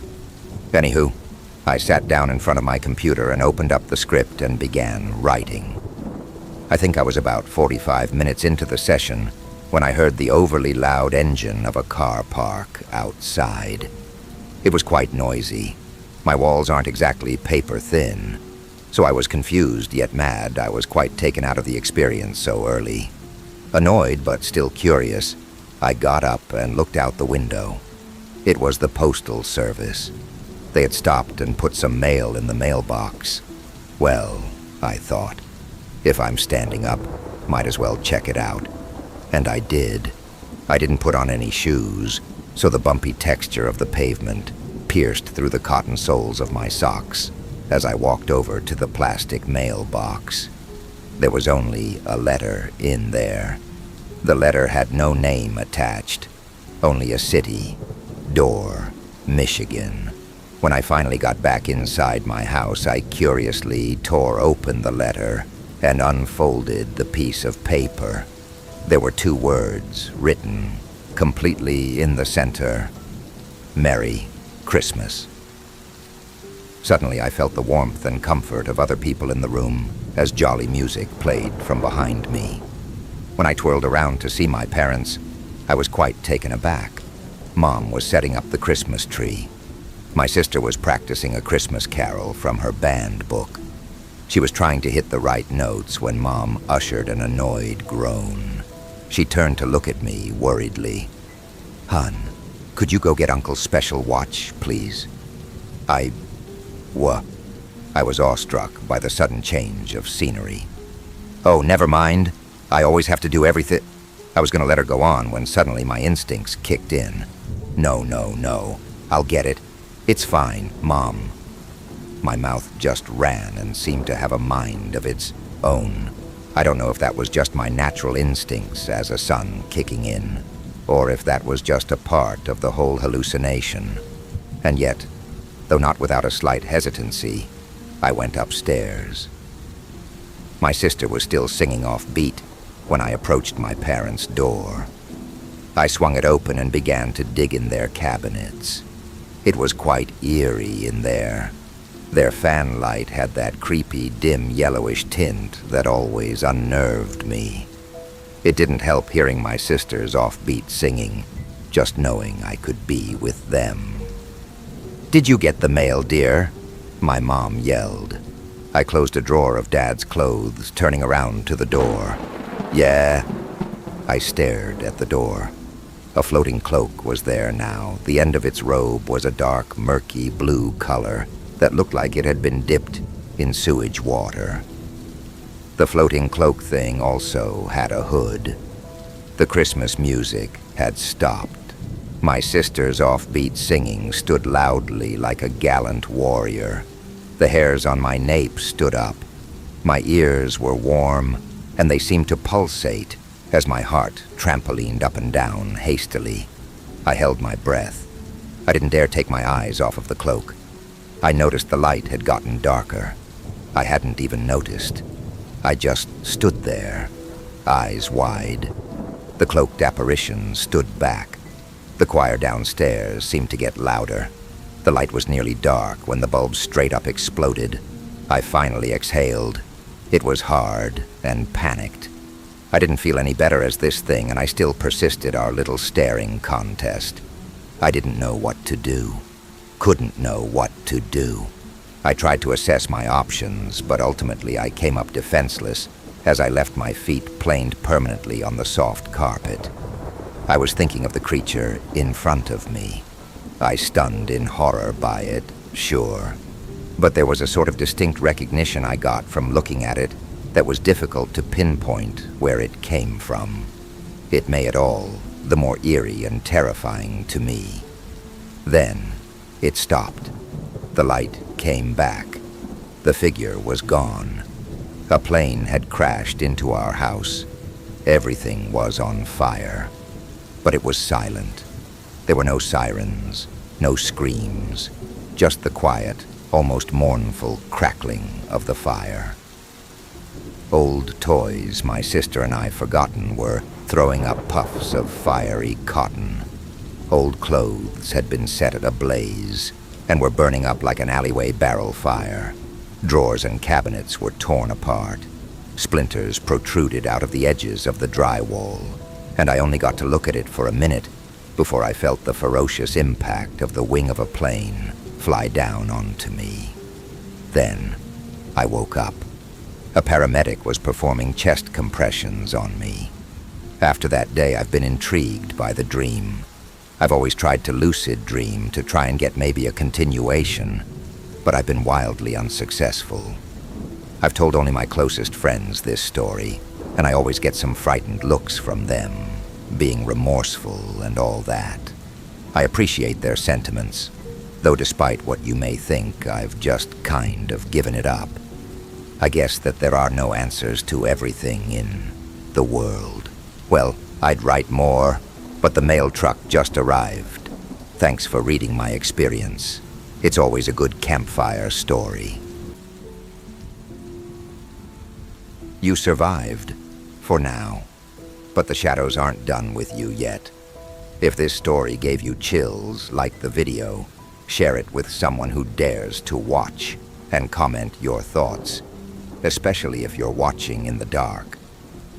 Subscribe to Spectral Shadows, where fear never sleeps, and the next nightmare is always waiting.